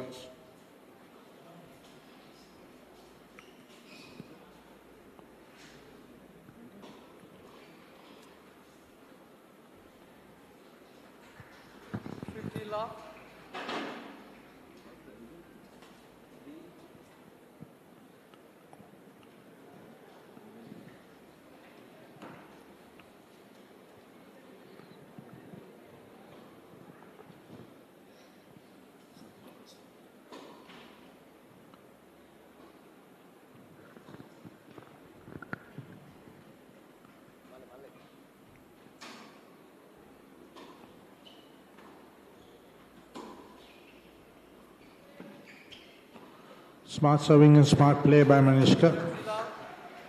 I think keeping it deep and having the top spin on the ball, will allow his partner to come front and intercept the ball. Meneshka will have the opportunity. Right, and I can see they are using signals and they are using the formations much better.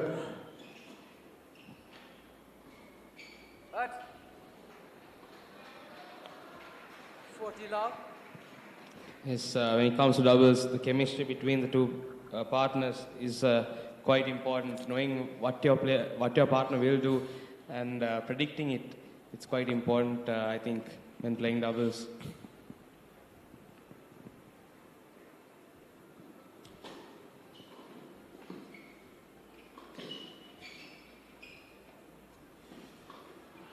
Nice touch shown by Kavinder.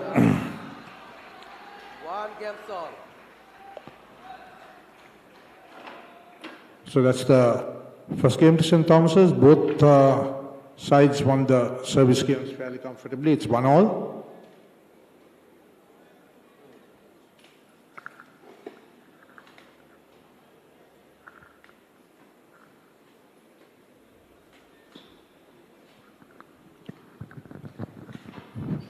And St. Thomas's not letting the Royalists break their service game.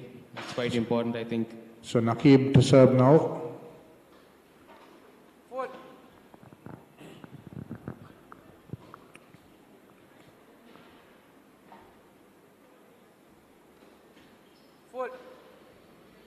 Starts with a double fault. It's Allah 15. It's unorthodox service. Exactly. I mean, especially the toss looks a little bit. But on the other court, it's Bhishman Bala Ratna Raja who will be playing Ahil Khalil in the second singles. Yes, and I was saying, as long as the service is consistent, the technique, I think. Yeah, technique also, the basics have to be in place. So lots of people have little odd idiosyncrasies about their serves, but they become comfortable with those. And I think quirks. Consistency is key when it absolutely. comes to your serve. Couldn't have said it more, Viren.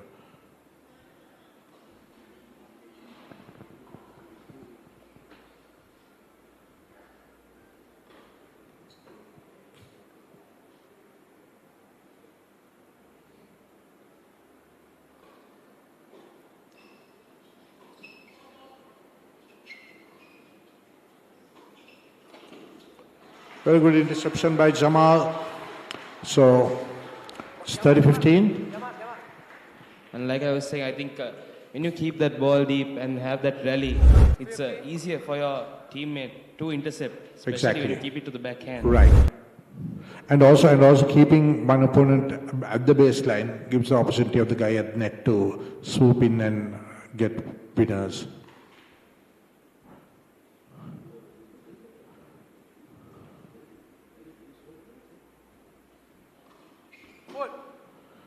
Another double fault. I see a little twitch in Nakib's toss. He seems to be tossing the ball a little bit behind his head. So that is why he's needing to arch back and hit the ball, so he's not able to bring it down. So that is why he seems to be serving low. I mean, it will be better advice to settle down a little bit, take a look at his stance and toss the ball in front of him. That's a better toss. And a good serve, and so finished by Jamal at net. It's confident from Jamal Sabri, just sending that out of the court as well. And I think he seems to be confident so far in this match. Once again, that toss back, especially from the ad court maybe. I mean, the deuce court he was doing an okay toss.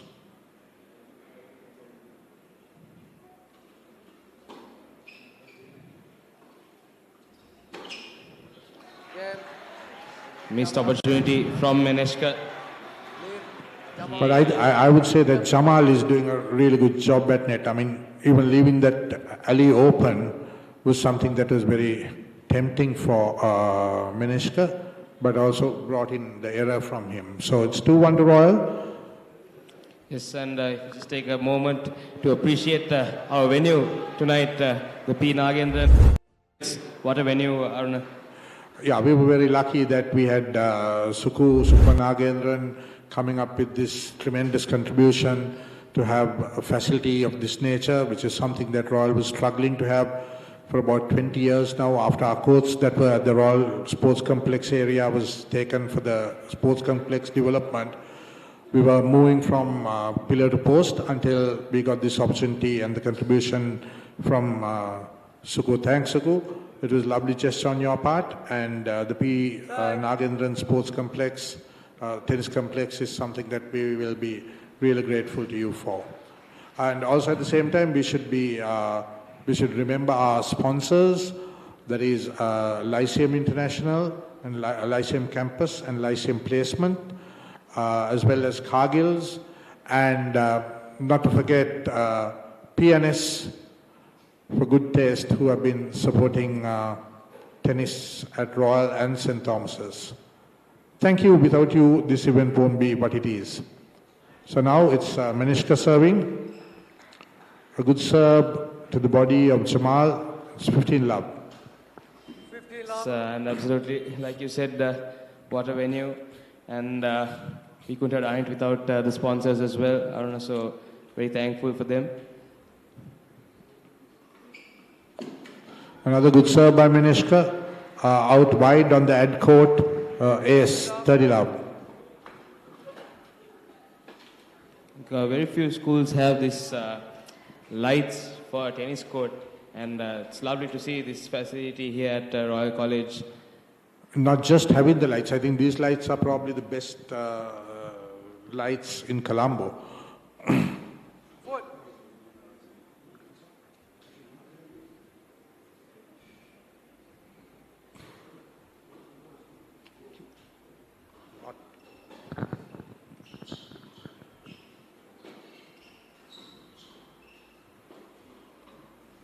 A very nice volley by Manishka.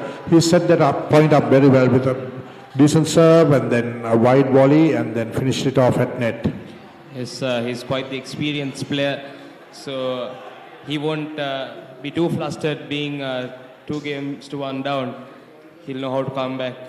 He's done it time and time again. And also the way he is playing in this game is showing the kind of control that was lacking when Basit was playing the first doubles. I think it's the experience that is showing. Once again, a very good serve by Manishka. A dominant service game, so it's 2-all. Yes, and that left-hander serve just going wide. He has that angle from the natural left-hander's angle on the ad court, and left no chance for Jamal to return. Yes, and now the score stand 2 games to all. And as we predicted, this match will be quite an interesting one. Exactly.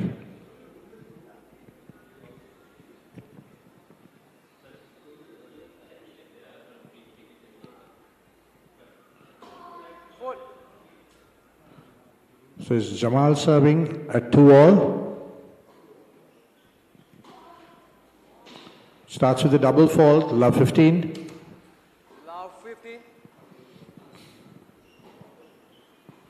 So this service game for Royal will be quite the important one, and the one that will make the decision. So Royal have to be careful with the double faults during this game. Oh, that's a volleying error by Naki Batnet. Puts pressure on serve, it's love 30. Unforced errors from Nakib. Easy volley. Yeah. Should have just been put away. But now they are love 30 down in their service game.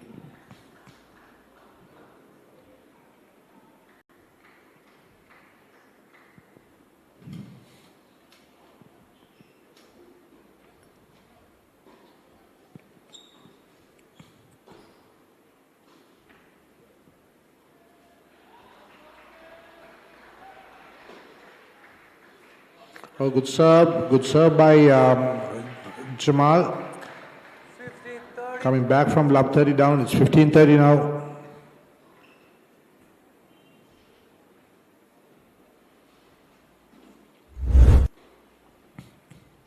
Because you look at that replay, had no chance. I think the ball just... I think it just popped up from a good length and beat Kavinder completely.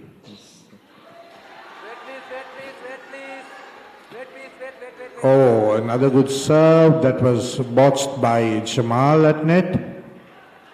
15-40, 2 break points for St. Thomas's. They've been reasonably lucky in this game.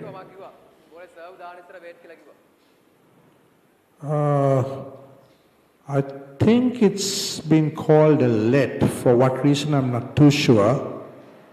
So it's 15-30 and second serve. First serve.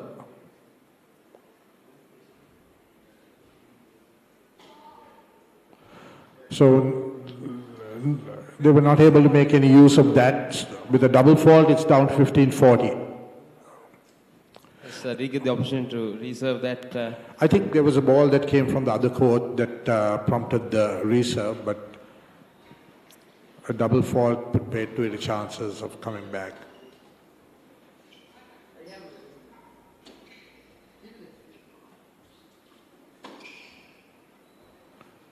A good rally going on and a nice volley by Naqib at net. So pulls one back. So one break point has been served. So it's 30-40. This, I think once again could have finished that earlier on in the point. Did get a volley, the Royalists. So there's some kind of thing that is being brought to the attention of the umpire. May have been another intervention. This, I think the Thomians just expressing their concerns regarding a certain point.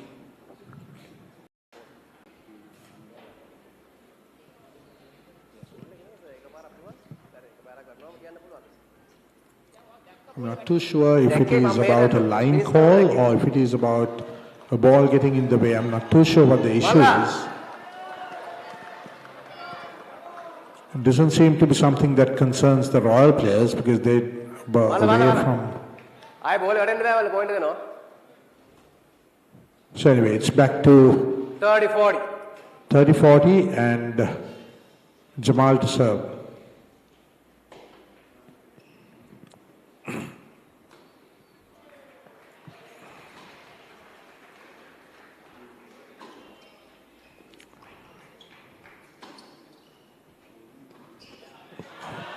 So he pushed Manishka to the, pushed him wide and managed to get an error from him. So it's back to deuce. Yeah, 2 break points saved. I think it was something technical that the Royal players were doing and the Thomians were expressing their concerns about it. Possibly. I'm not exactly sure on what that was, but nevertheless, play does go on. So now Royal.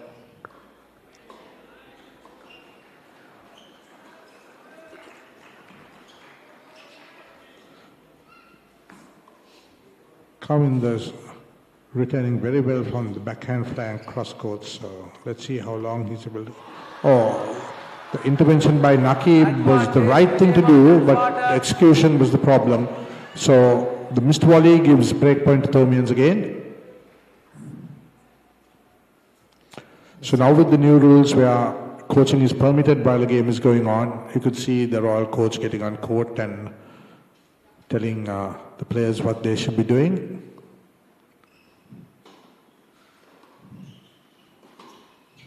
Very well played. He passes Kavinder that net and saves the third break point. So it's deuce again. Yes, and I think something we both missed was that both these Thomian players are left-handers.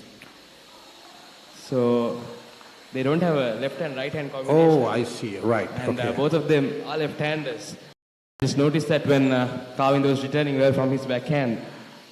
I was so focused on Manishka's left-handedness that I didn't realize that Kavinder was a left-hander as well.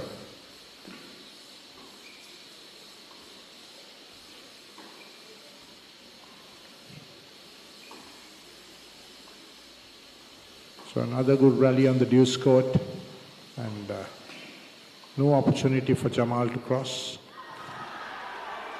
So Jamal misses going down the line past Manishka. So it's advantage St. Thomas. Fourth break point for them.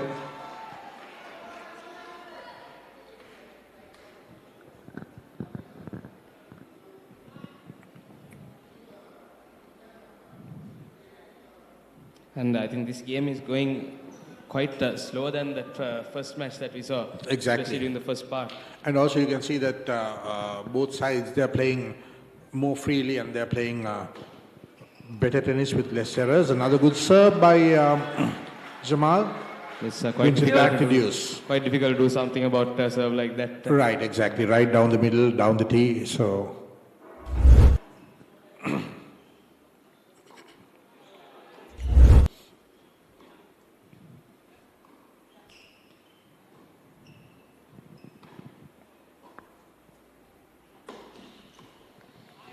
Another good serve by Jamal.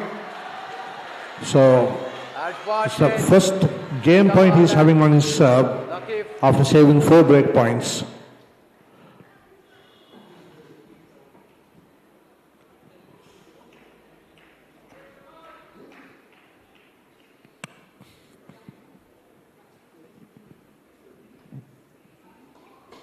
Foot. Misses the first serve, trying to go deep down the middle, but intention was good.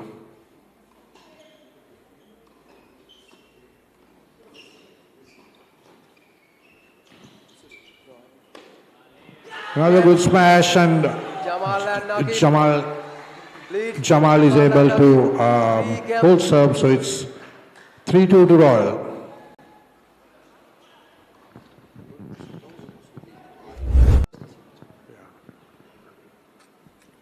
As you look at that replay. So 3-2 to Royal. So there is a good hold by Jamal after being down 4 break points. Meanwhile, on the other court, Ahil Khalil is up 3-love against Bhishman Balrathraja, the second singles, with Royal up 2 matches to love in the tie.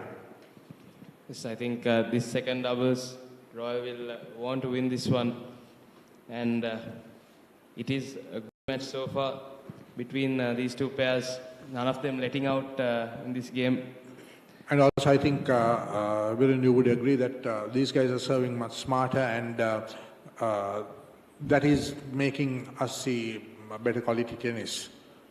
Absolutely, couldn't agree more. Side.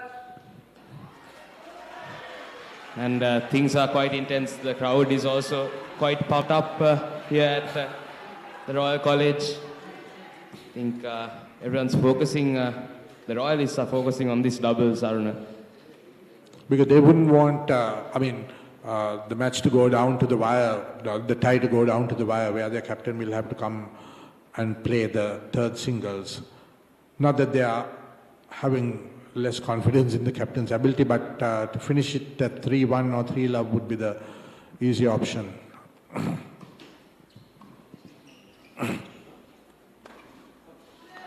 Very well finished by Jamal at net. I've been very impressed with Jamal's play at the net.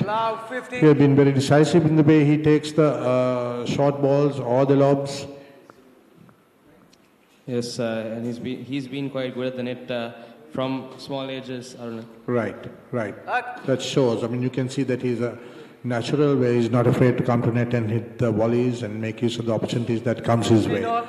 So a good serve by Kavinder brings them back to 15 all. Absolutely. And time again, we see these natural doubles players, Aruna. You can see the way they move at net, that they are very comfortable doing. Or another nice volley by Nakib. That is really good play. I mean, having passed Manishka at net, he came up and hit the smart volley, hitting it across instead of hitting it down the line there. So it's 15-30. Slight opportunity here for Royal.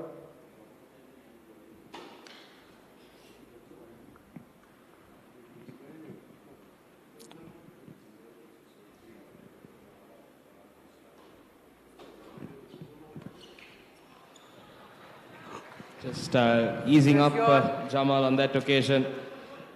Easy return should have just been... exactly, second serve to his forehand, should have missed it, so it's 30 all. So like you said, I mean, the people who are naturally able to play doubles comfortably, you could see the way they move on court, they're very fluent, and that gives them more opportunities. So good for serve in, and a missed return by Nakib. So it's 40-30. It's a couple of easy forehands being missed by these two Royalists. And like we were talking about, I think Maneshka won't be too flustered being 3-2 down. He knows how to make a comeback. So basically they have been serving well, so they are, unless they are a breakdown, they won't have reason to be upset. So Maneshka is controlling the game very well on their side.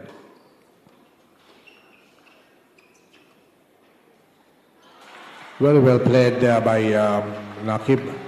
Well placed on that occasion. Put it where both players had no chance of getting it. So he was very patient. He went for placement as against power and got the point in the end. Yeah, we see time and time again, some players do get excited when you have the short ball. Right. And you rush it, exactly.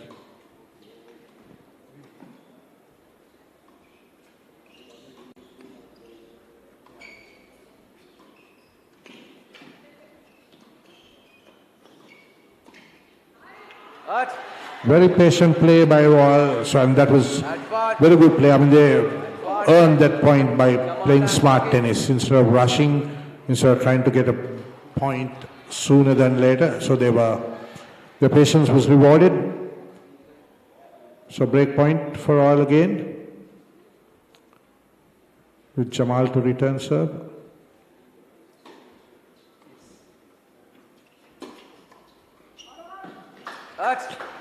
Good serve and very good return, very good attack on the guy at net by Khavinder. Brings it back to deuce. Never easy to play when you're straight, being hit at straight. And very few players can loosen their hand and give that soft hand to put it back in. But not an easy return, easy. Yeah. Once again, the missed forehands. That's about the third missed forehand in that game, which gives Kavin the game point.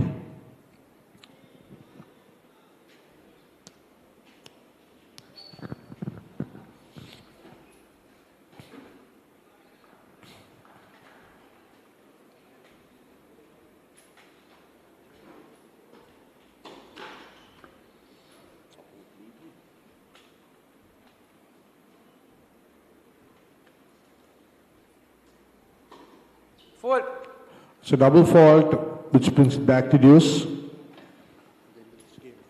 Deuce.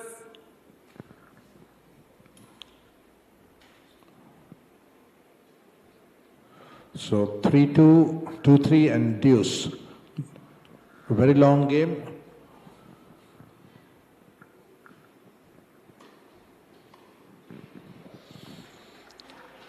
Decent serve into the body. So it's game point to Khavinder.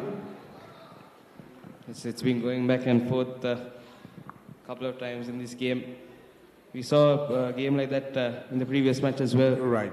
Very important point, which probably should have given Thomians a chance of making a comeback, which they were not able to make use of. So that's game to St. Thomas's. So it's 3-all after a long drawn-out game there. And I welcome Sean Dwight back into commentary. Good evening, Sean. Good evening. Thank you, Virul.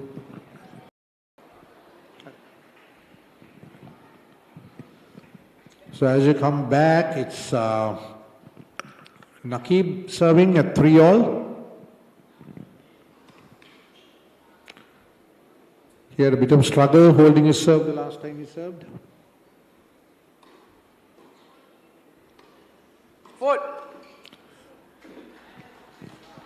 So fault was called, so I think it's love 15. I've been pretty impressed with the way Jamal has been playing at net, been finishing off loose balls and also creating opportunities by going across.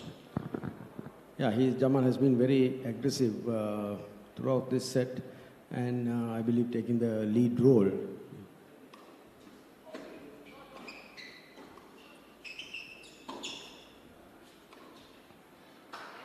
Once again, good returns by Maneshka, putting pressure on Nakib. So he's down love 30. So opportunity for St. Thomas's to make a break. So was Minishka a member of the team this year in the public schools also, or was he able to only come and play the No, like I Royal-Thomian? mentioned, Aruna Meneshka is one of those guys who turned 19 this year and still in school, I believe. So he's not eligible to play public pubs. But the Royal-Thomian and possibly the national school games permit those who are 19 years. Meneshka was last year's skipper as well. Right.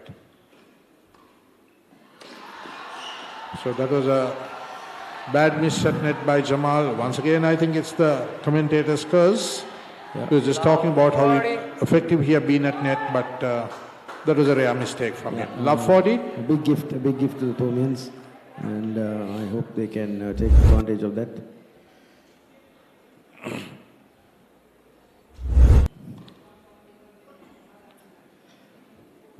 Meneshka was one of the players involved in winning the Royal-Thomian last year and also the public schools 2 years ago. So it was under his captaincy that St. Thomas's were able to win both the Royal-Thomian and the public schools? Under his captaincy was the Royal-Thomian, and the public schools were under Zaidzia. Wait. But he was involved in the deciding matches. Very good serve and nicely finished off at net by Jamal. So 15-40. Royal trying to make a comeback in this game, 15-40.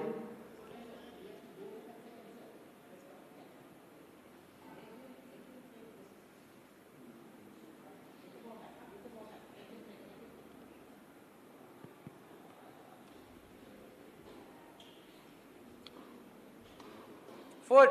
So Nakib serves wide.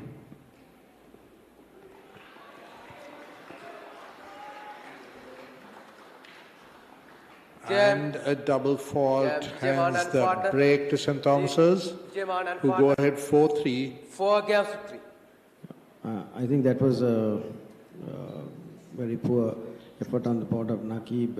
He served poorly. I think the Thomians should take advantage of that and put a lot of pressure on him and try to go ahead with that error. Like I observed earlier, I still feel that one of the things that is probably making it difficult for Nakib to be serving effectively is his toss. Seems to be tossing back and he's arching back, and in tight matches it's not able to bring the ball back from a position behind your head. Yeah, it doesn't seem to look comfortable. I mean, he's playing very awkward. Yeah, and also he's quite a lanky kid, and finds it difficult to pick up those low balls. I noticed.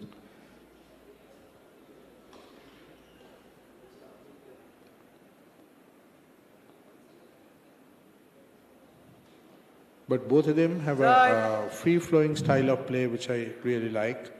And the Thomians, I think, having two left-handers, like Virun pointed out earlier, it took me some time to realize that Kavinder was a left-hander as well. So that must be fairly awkward proposition for the Royalists, because very rarely do you get two opponents who are left-handers. Yeah, that's right.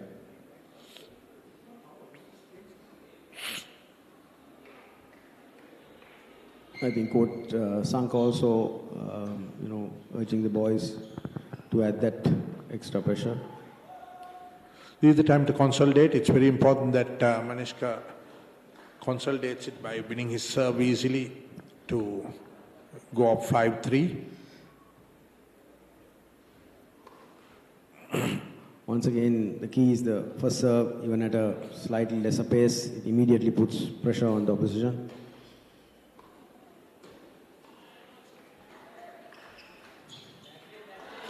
Very smart play by the Royalist, pushing the ball and coming up to net to have control at net.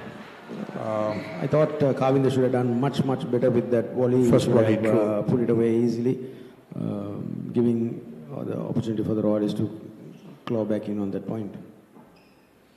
So this is where Manishka is very strong, serving on the ad court.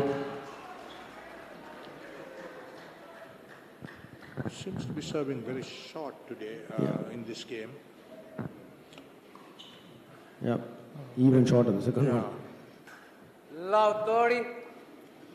I feel there's a problem with his ball toss right now. I don't know whether he's. I mean, generally people start serving shorter and shorter when energy levels are low. But here it's early part of a match, but that was much better. Better toss, better depth in his serve. You know quite a few of those players. 30. Exactly, yeah.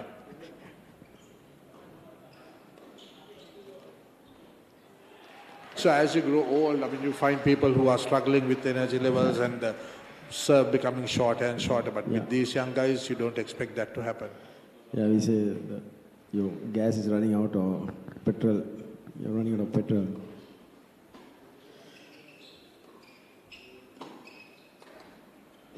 Nice volley by Maneshka. It's a tough volley actually. Yeah, very tough volley which he executed very well. So it's back to 30 all. It was a mid-court volley and one of the more tougher shots to play.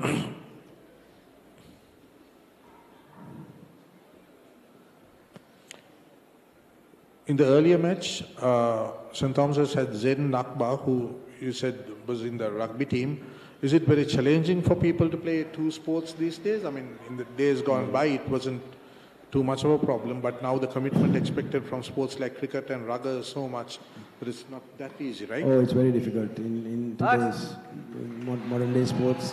Another good serve by Maneshka. 40-30. 40-30. Let's come back to your question. Yeah, it's very difficult because a game like rugby and even cricket, you train twice a day sometimes, and the seasons are very, very long with the current formats.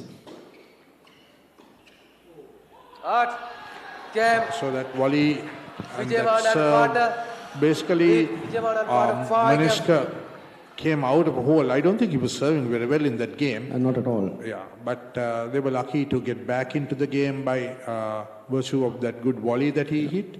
And finally, without too much trouble, they held serve and consolidated the break. So it's 5-3 to St. Thomas's. They really need to push on from here, given that they are down 2-0 in the tie, and with Metwan playing the third singles, I think this is a very, very important match. Very well played by Naki Betnet. 50 love.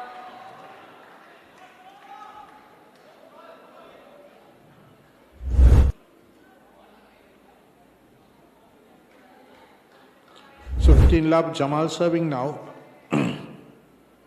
I always thought that Nakib's serve was the vulnerable one as far as Royal was concerned. So Jamal serving at 15 love.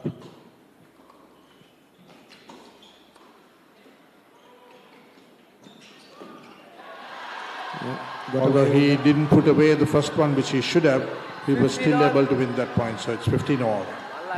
Got away with that.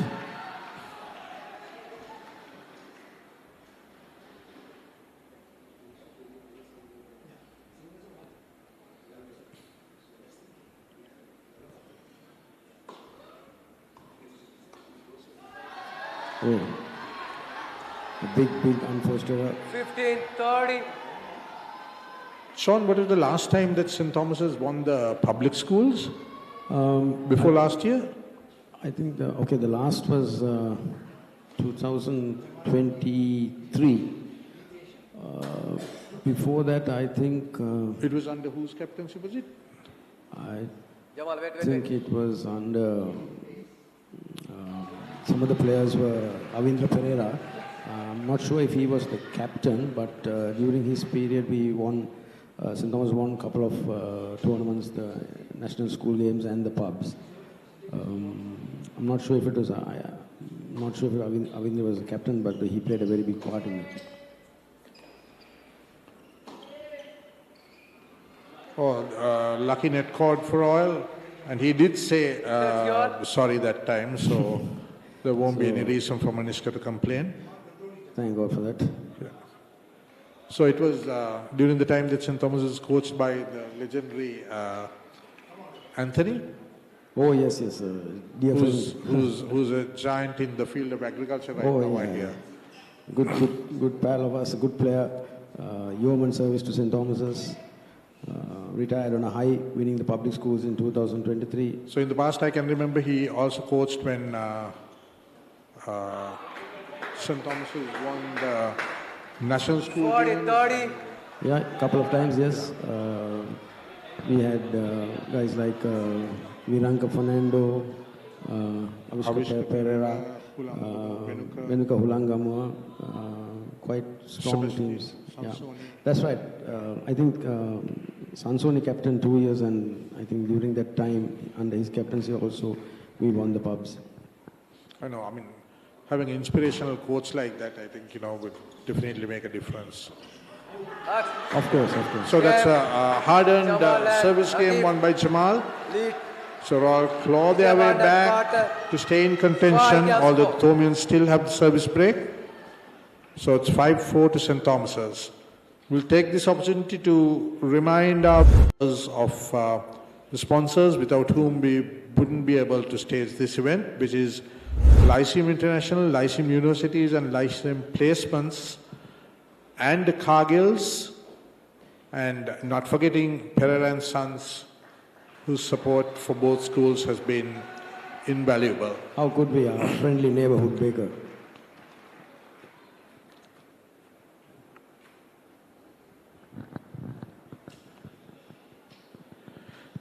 So it's at 5-4, it'll be Carbinder to serve, and Royalists would think that this is an opportunity for them to even things up, or the best opportunity they have of evening things up.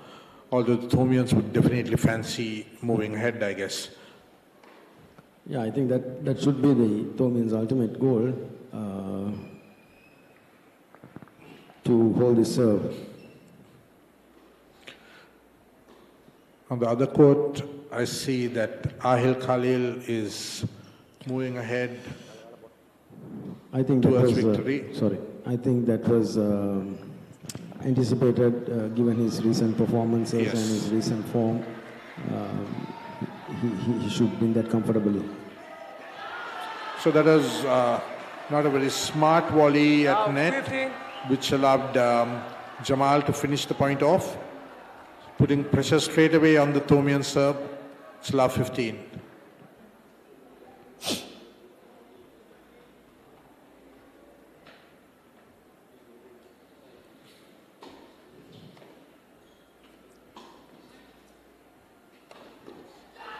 Oh, once again, a really good shot at the play at net at Manishka by Jamal. So it's love 30. Yeah, they're being very aggressive again, Jamal.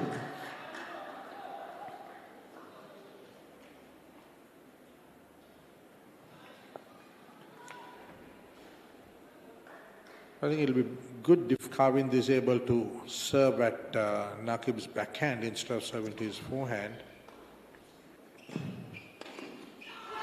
Yeah, Once again, serve to his forehand, and since Karvind is not coming up to net, Jamal is able to cross and get winners at will. So it's love 40. Poor planning on the part of St. Thomas. Either he should be serving and coming up, or serving at the opponent's backhand.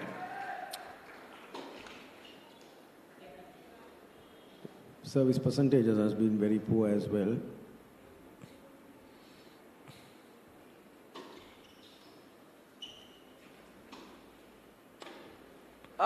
Oh, that's a bad miss by Jamal, although he set it up well by hitting the right shot and coming up smartly to net. Yeah, he smashed it wide. So it's still 15-40, two break points.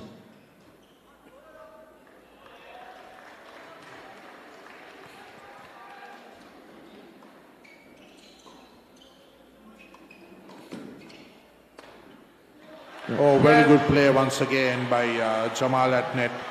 So Royal break back to be on equal terms. It's 5-all. I think that was poor play on part of the Thomians, especially in their net play. Very soft volleying. The volleying was weak, and also Sean, I think the serving was not very smart at all. I mean, As a left-hander, you serve to the opponent's forehand and you're getting him to hit cross-courts to your backhand, which is not easy to be done. He should have served a bit more down the tee, I believe, you know. Down the tee for sure.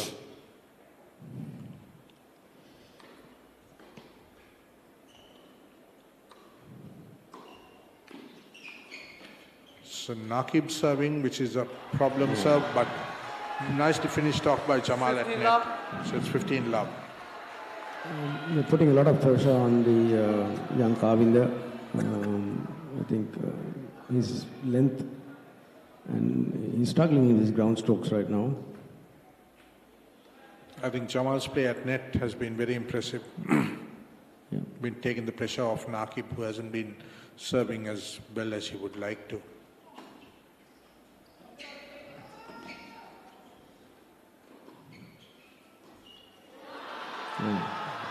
Took his eyes off the ball for a moment and was not able to take that sharp half volley. 15 all. Even Stevens right now, 5 all, 15 all.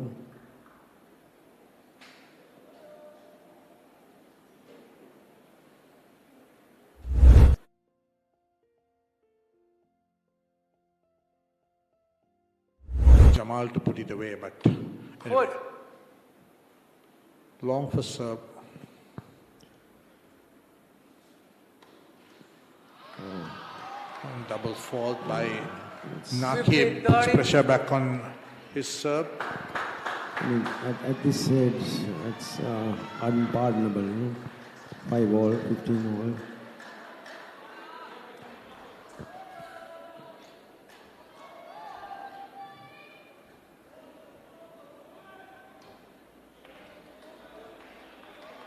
It was right of Jamal to come over to Naqib and, you know, give him some encouragement, cool him off a bit.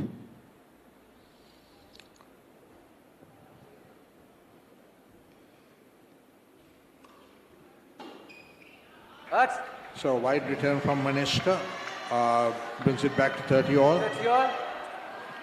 In hindsight, do you think St. Thomas's would have been better served if they had Manishka playing singles? Giving them the opportunity of winning 2 out of 3 singles, but then that would have not given them the opportunity of having a chance in doubles, right?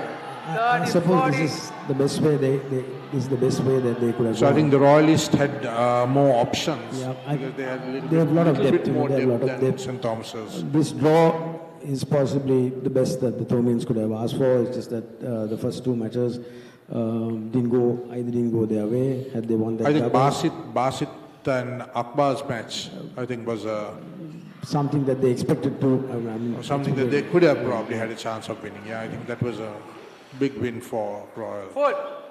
For another poor serve by Naqib, hands over the break to St. Thomas's. 6 games for.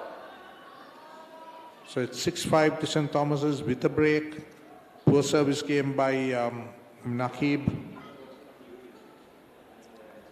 Even though the Thomians are up 6-5, I feel Naqib and Jamal are still In the game, yes. In the game, you know, I think whilst Jamal and Manishka have been winning their serves fairly comfortably, the services of Kavinder and Naqib have been very vulnerable. So anything could happen in their service games. Correct. There's no real advantage for the in-serving. I wonder what the score is on the other court.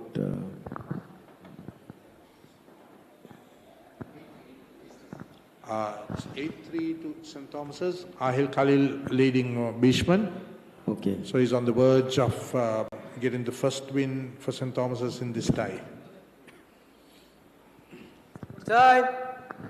Just to go back to your question of, you know, whether Manishka could have played a singles and brought someone into doubles. I think in that case, if Manishka had met Bishman, that also would have been a tough match for Manishka. So I think, you know, this. So I was thinking more in terms of if the draw worked right for Manishka to have played the first singles where if he played Ashmal Bilal, he may have had a better chance. No, still, I mean, in hindsight, it's very easy for us to look at permutations. Yeah, we can always say should have done this, should have done that, but then. So it's Manishka now serving to consolidate the break.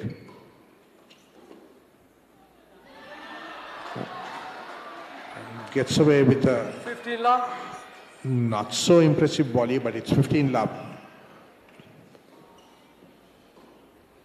In a way, I suppose, as long as you hit the volleys down the middle, even if there's no conviction about the way you hit, you still get a second chance, if not winning the point. So that's exactly what happened there. See, once again, Manishka not getting his serve for serving.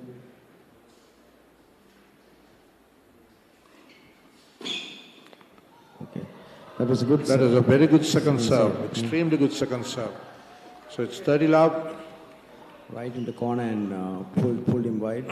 And moving further away at the lefty serve. 30 love.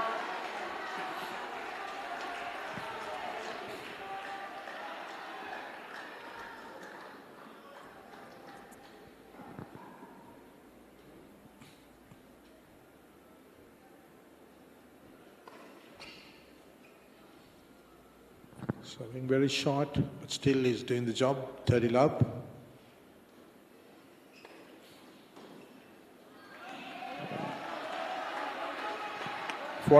You can see a pattern in this game where Manishka and Jamal have been winning their serves well, while the other two serves have been up for grabs.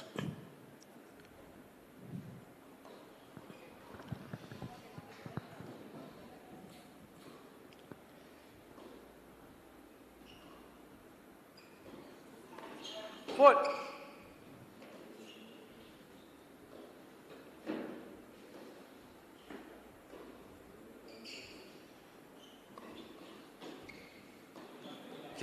Another good serve to the body, and Manishka consolidates the break and is up 7-5. So getting back to the great days of St. Thomas's tennis, so other than those couple of years that we spoke of, haven't there been years during your time or in the 90s or 2000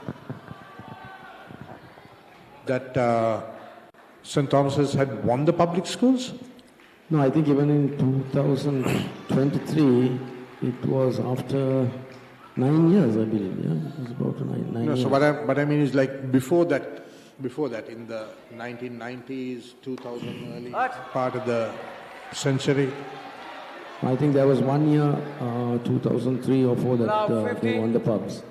I'm not really, I really cannot remember who. I know that you all had great players like Chandraduya Rachi and Ihan Pereira. Oh, that was like in the 70s or in the 80s, I believe, possibly. But no, even in their time, they did not win the pubs.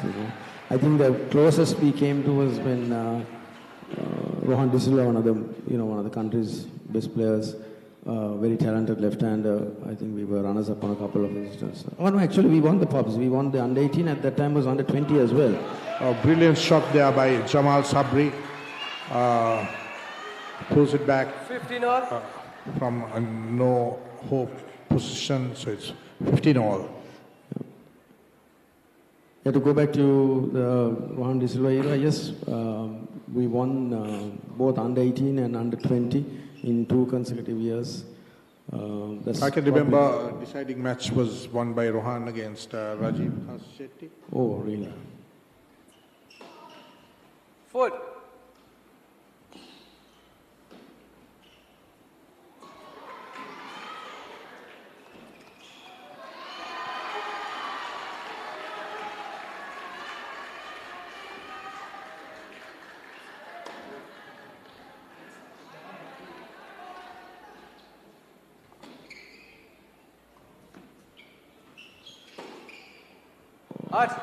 Oh, that is very good retrieving by Kavinda, which earned the point for St. Thomas's. 15-30. I mean, he returned overhead as well as like a really deep drive to his backhand corner. Whilst talking about Thomian tennis, I think on a positive, the under-13 team has won the public schools, and also won today's tie. So I feel the future is in good hands with some very good players. Yes, because this young Amar Singh boy, I mean, he had 3 good wins in the Asian Under-12s that is concluded today, helping Sri Lanka to finish 7th, which is a very creditable performance. Right. And young junior Akbar also, I think, made the yeah, he was the standby of the team, yeah. So it's quite a strong side, and hope they are.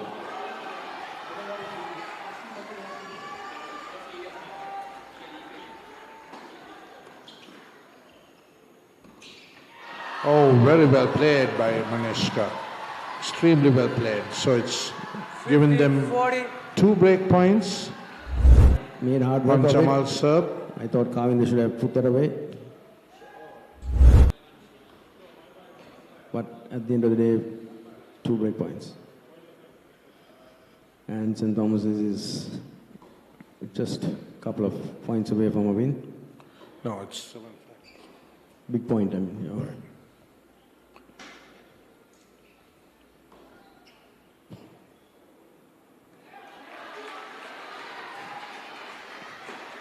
Foot. Misses the first serve going down the middle. Oh, it's poor return again.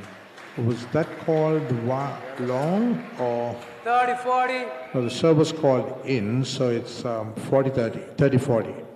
Still, it's break point.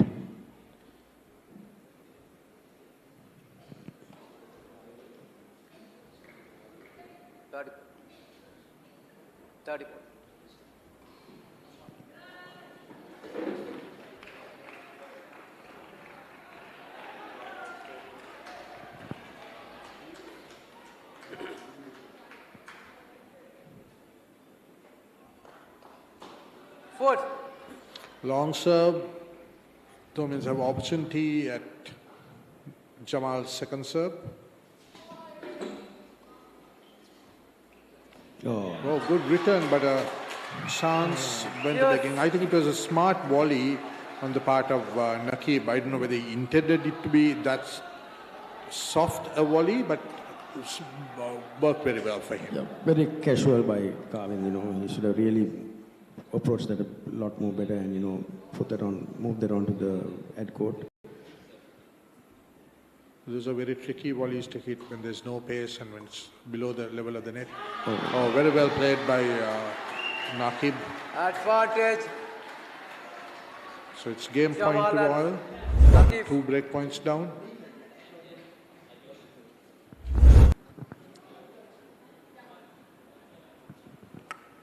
So it's absolute must for Royal to hold this service game, to be in contention. That drive was long by Jamal. The game, you know, nearing is getting into the boys. I think the pressure is mounting.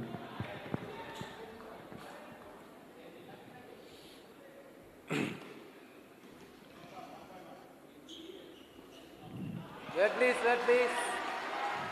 So the Royal-Thomian, the history of the Royal-Thomian tennis, I mean, it was until the 6th or 7th tie that the Thomians were able to win the trophy for the first time. So it is dominated by Royal. Once again, a very nice volley by Nakib at net, which gives advantage to Royal. So after those 6 unanswered wins by Royal, Thomians have been able to claw back and win, I think, 6 times to Royal's 16 in total. Okay. That's the head-to-head, I believe.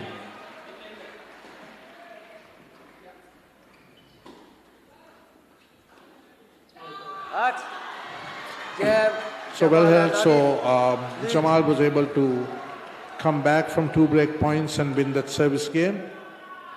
Still 7-6 with Kavinder serve, which probably gives Royal the better chance of breaking serve.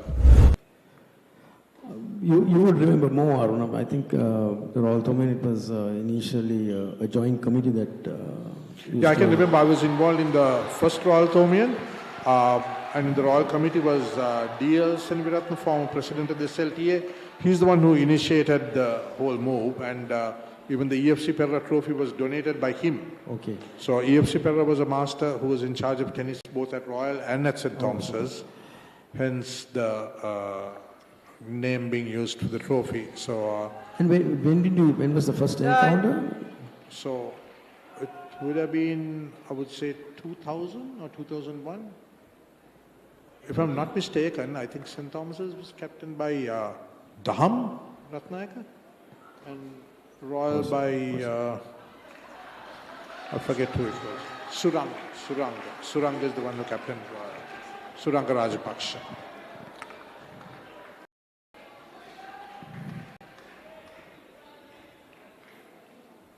But over the years, it's become a very serious, much looked forward to event. Fiercely contested as well.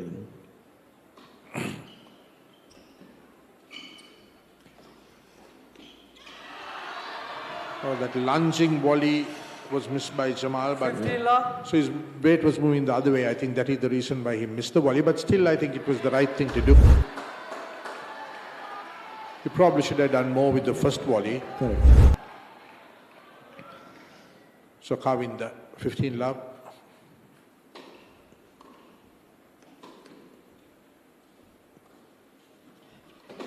Oh. Really good return by Jamal. Really cramped him up for India. 15 all.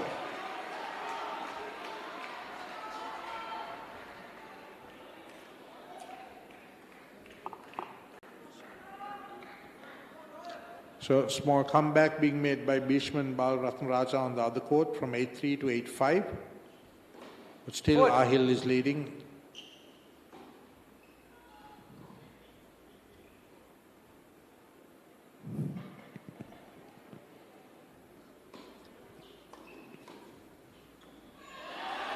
Smart volley by Manishka. Good volley. 30-15 to St. Thomas's.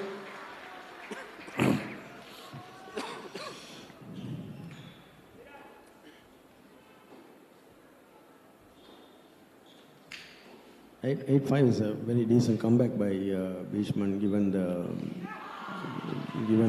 quality of the opposition that he's playing with. Yeah. Correct. And 8-5 is a very experience, a very iffy score. 8-5, 8-6, 8-7, anything can happen. Good serve by Kavinda there, and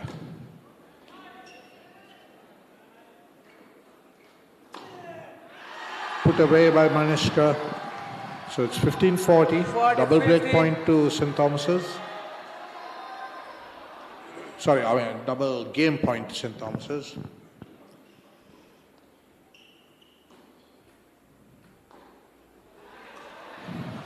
This has been a much better service game from Kavinda, where he has been getting his first serves in and they have been doing the right thing.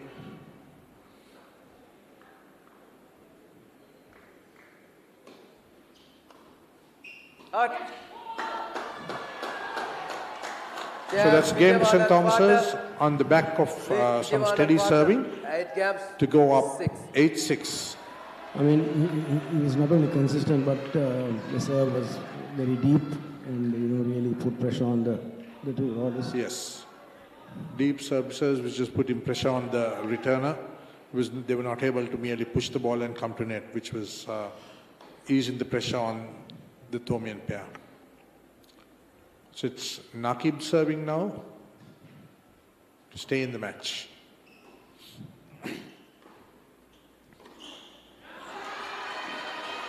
Good first serve and a nice volley by Jamal. They've been using that shot very effectively today. It's about the third or fourth time he got winners within the last 3 games. Yeah, he gets into a good position in that. Exactly, yeah. Because I just overheard, I'll just come back to you. Another good serve, 30 love. Just overheard one of the assistant coaches, Dilwan, telling Nakib to do the same, get into a low position when volleying so that he can make that drop volley. Effective, yeah. So on the other court, we can hear Bhishman making more of a run now.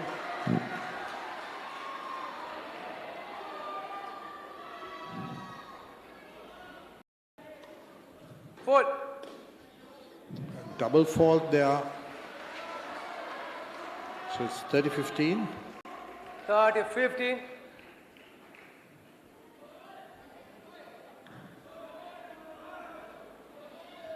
You can see the Thomian coach moving from this court to the other, because I think the score has moved to 8-6.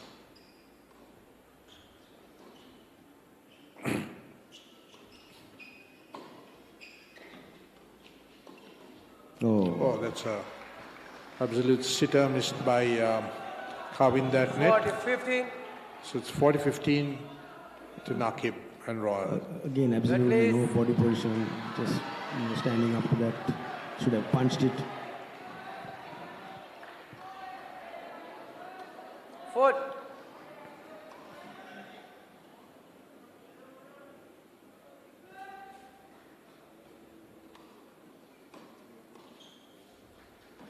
Once again, that volley gives the point to Royal. Gap, So we Jawala, hang in Water. there, Royal hang in there. Lead, So it's Jawala. 8-7 with Manishka Ratnasingham gap. to serve for the match.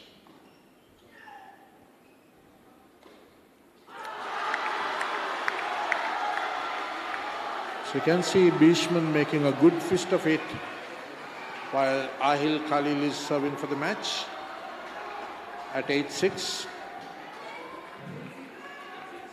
Oh, it's a really good comeback. Was it 8-2 when he made the comeback? It was 8-3 at one stage. Could very well have been 8-2 as well, I don't know. But it's now 8-6 and 15 all. Ay, sarangin na. Sarangin. Ay, but alien. Arin, Arin. So 30-15 to Ahil.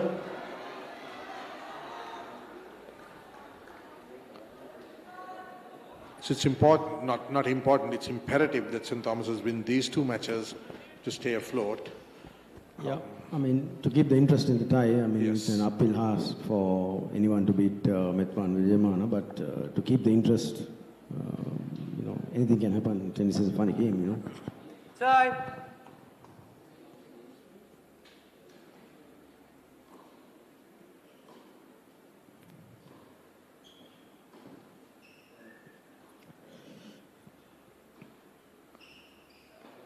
Very long rally on the other court.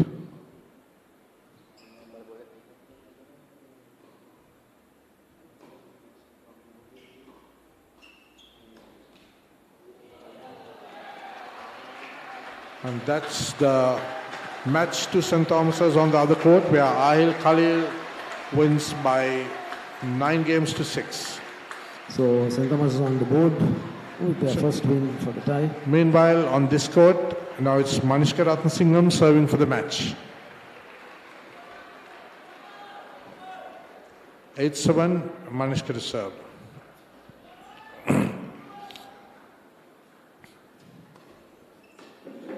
Hut. A missed return there by Nakib.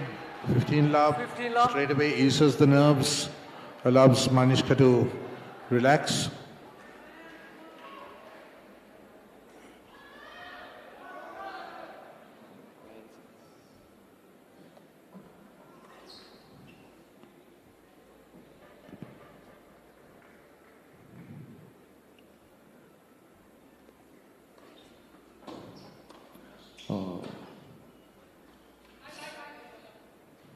There was an opportunity for Kavinder to finish that point, but instead he misses the second return, making it 15 all. 15 all. But Manishka is calming him down. That is good leadership by Manishka.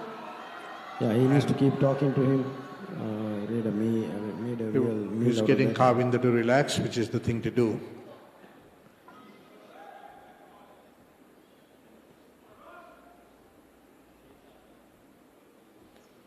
So 15 all.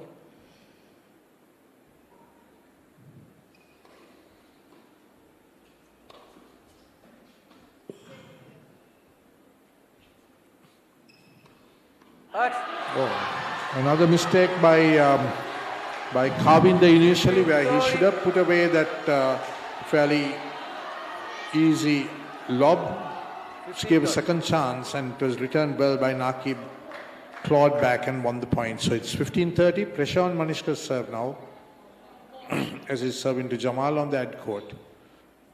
This is where he had been strong, serving wide.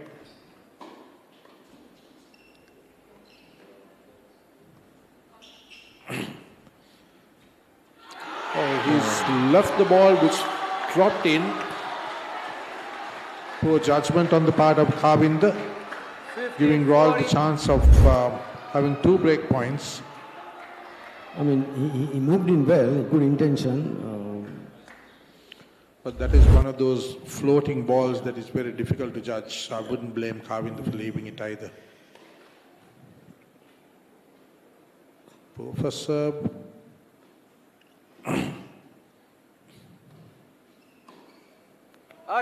Did it find the line? No, I think it was wide. Okay. So the shot missed its target by inches. So Manishka hanging in there. 1 break point saved, so it's 30-40. Manishka serving to Jamal on the ad court.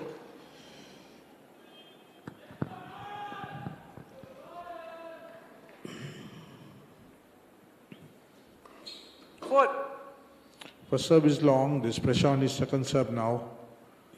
And I would say pressure on Kavinder.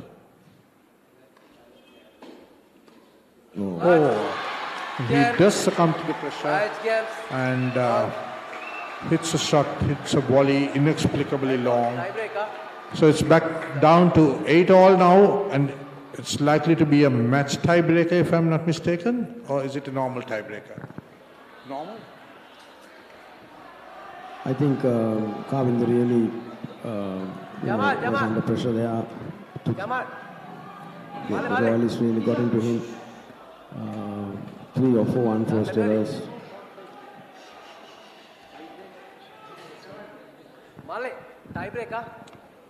So it will be, the decider will be a normal tiebreaker, not a match tiebreaker of 10. First 7.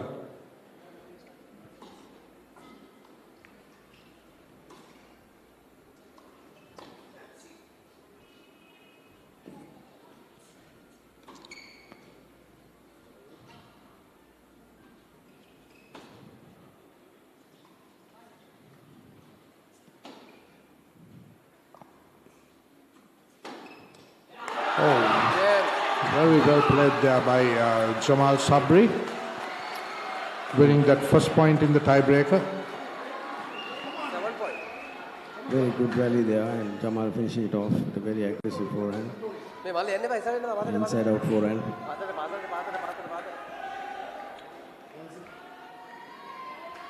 So it will be Kavinder to serve. And Love 1 down.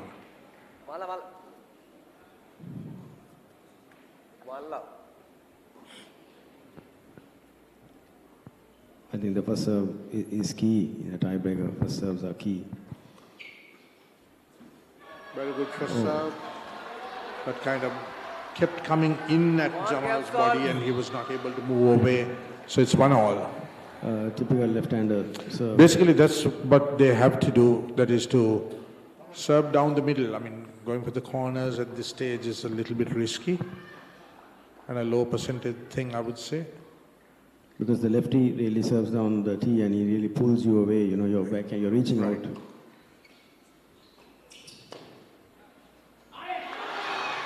Well played by Jamal. So they've got a mini break. So it's 2-1 to Royal with a mini break in hand. So if they, but in tiebreakers of this nature, the mini breaks don't mean too much unless you consolidate it with a service hold. Yeah, also at the, you know, it's not like you're playing in the ATP or, you know, where you got big serves big that are going to you give know, you so. points.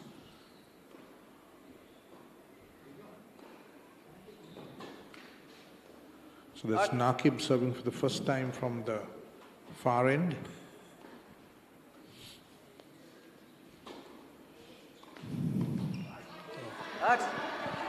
So that was a missed opportunity. I still wouldn't blame him for going across and taking his chances, but he was not able to control that high backhand volley. 2-all. I think it's a good thing that he's attempting that because he will keep Manishka guessing. Ball.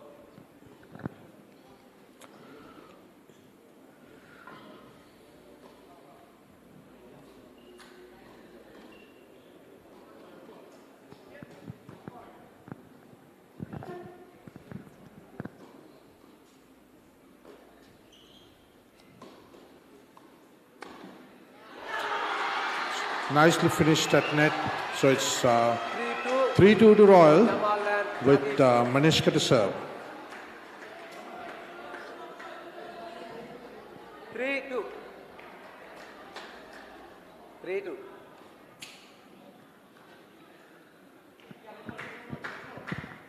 is the last match. Are they warming up? So I can see 4 people warming up on the next court. So probably they are waiting for the result of this match. Makes sense.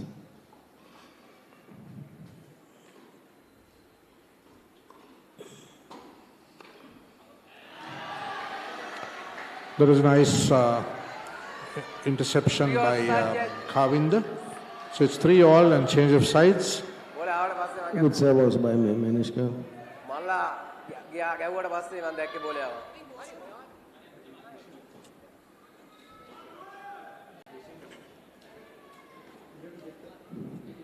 What is that cake? मैं बोले आया मन देख कर गेवड़ पास से finish हुआ पास से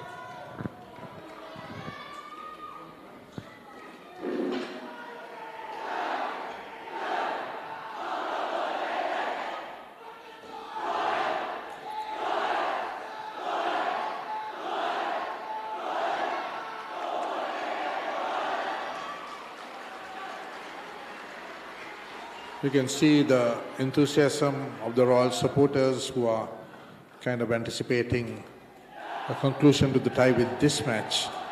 But it's very evenly poised at 8-all, 3-all in the tiebreaker with Manishka to serve.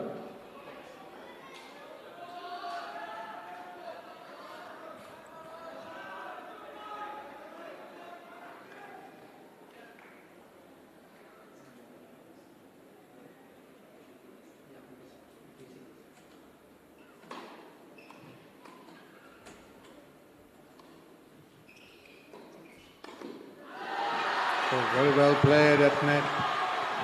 And once again a mini break for Royal.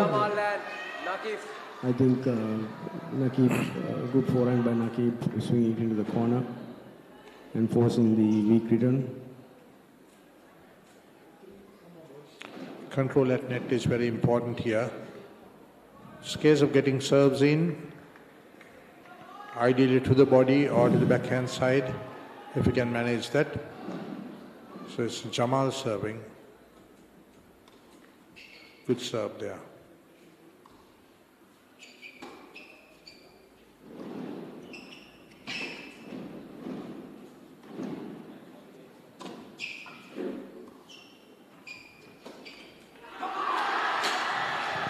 The pressure was telling on the returner, so it's 5-3 to Jamal and Nakib, with Jamal having one more serve.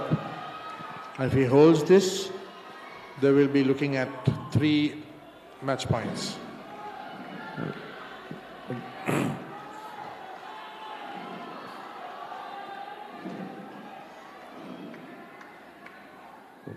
Where do you think so? What is the advice you would give him?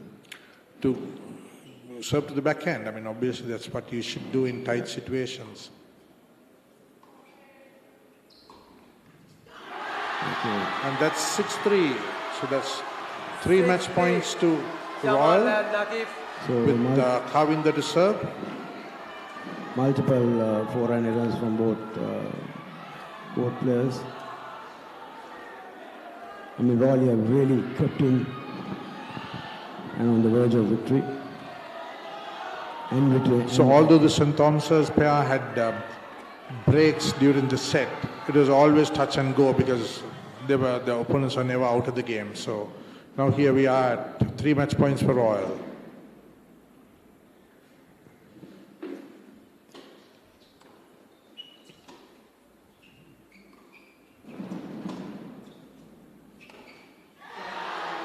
That was an attempt at glory by Jamal that didn't work. Still, it's worth it. So it's 6-4 to St. Thomas's with one more serve left. 6-4 to Royal with St. Thomas's serving and one more serve left for Kavinder. Really has to put this down the tee. He really has to put this serve onto the player's backhand. So Nakib to return Kavinder's serve.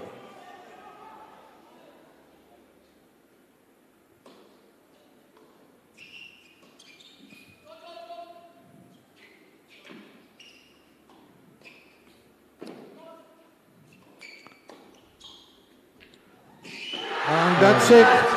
And that was a beautiful play by Jamal at net, and the Thomians succumb, and it's 7-4 to Royal, and Royal win the tie by 3 matches to 1. And the EFC Pereira Challenge Trophy goes to Royal after a lapse of a year. So that's the 16th win to Royal. And you can see the boys celebrating on court. I think it was a well-earned win, Aruna. The Royalists were... I think the tenacity shown by the Royal pair in this match was symbolic of the way Royal approached the match and played the whole game. And St. Thomas's were, whenever they had chances, they were not able to consolidate on them. They didn't have the belief, I would say. Yeah, I mean, you can see even in this match they had the lead and they just couldn't convert. So the EFC Pereira Trophy goes back to Royal College. A well-done victory.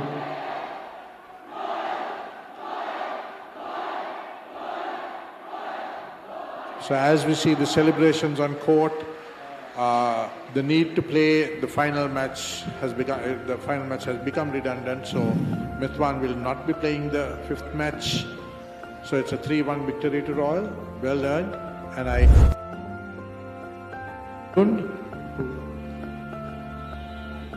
continue with the summary. What a game we just witnessed here for the second doubles. Royal was always a game or two down, but well done by them to come back and win that one for their school, and Royal take the EFC Pereira Memorial Trophy. What an encounter this has been. The 23rd Royal-Thomian Tennis Encounter 2025. Some lovely highlights from that second doubles. St. Thomas's were on the top during most parts of the game, but relentless Royal came back strong to win that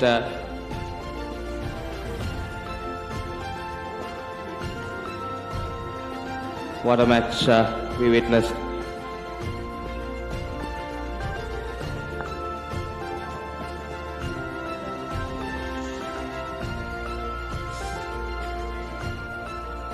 This aggressive match we had went down to the wire.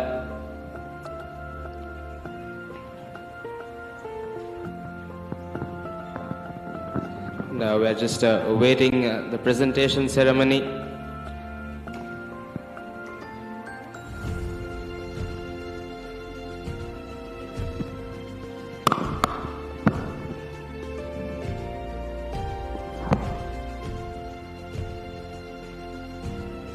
Some amazing shots from Jamal Sabri. And Anishka as well for St. Thomas's. Those two left-handers, they gave it their all, but Royal relentless in this second doubles.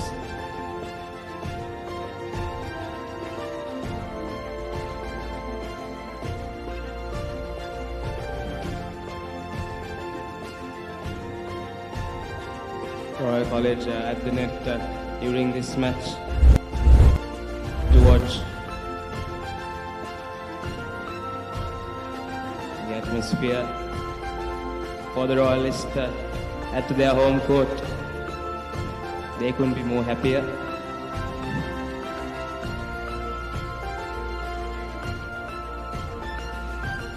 And we all thought the match would go down to the decider, the third singles. But that pair, Nakib and Jamal, proving everyone wrong. And they put their school over for the EFC Papare Memorial Trophy.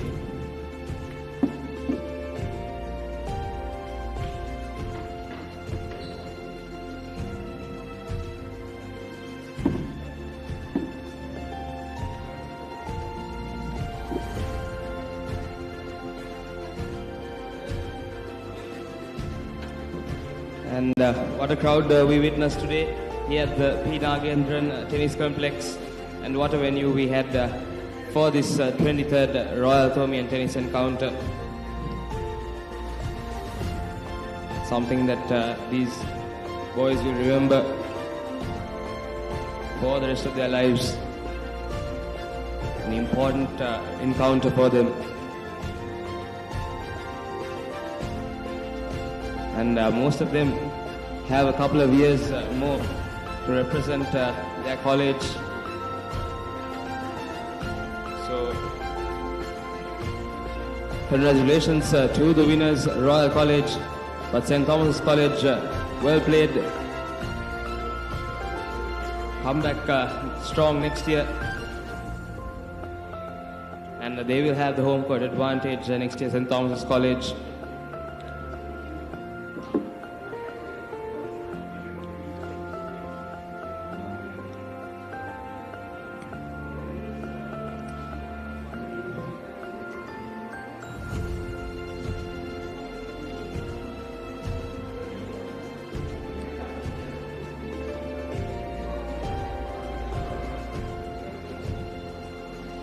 These players will be celebrating to the end of the night.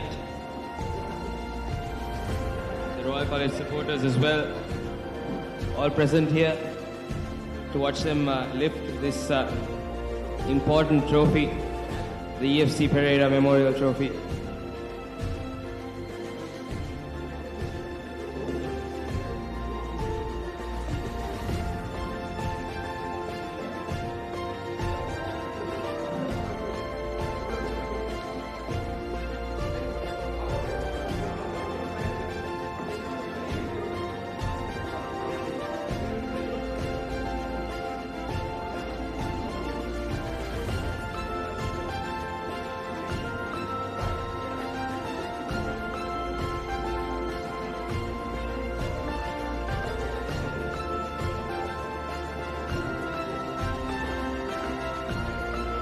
And just await the highlights of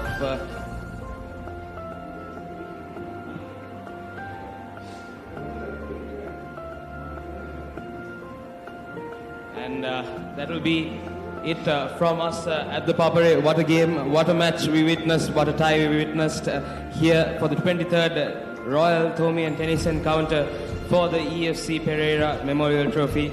Congratulations to Royal College. And that's it from us here at the Papare. Stay tuned for more live action of Sri Lanka sports and school sports on the Papare.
Stand by for opener. Sri Lanka's #1 sports channel, ThePapare.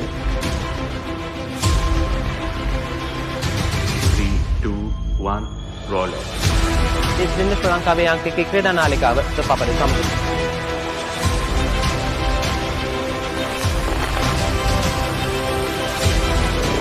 Welcome back to ThePapare. Welcome to the live broadcast of ThePapare.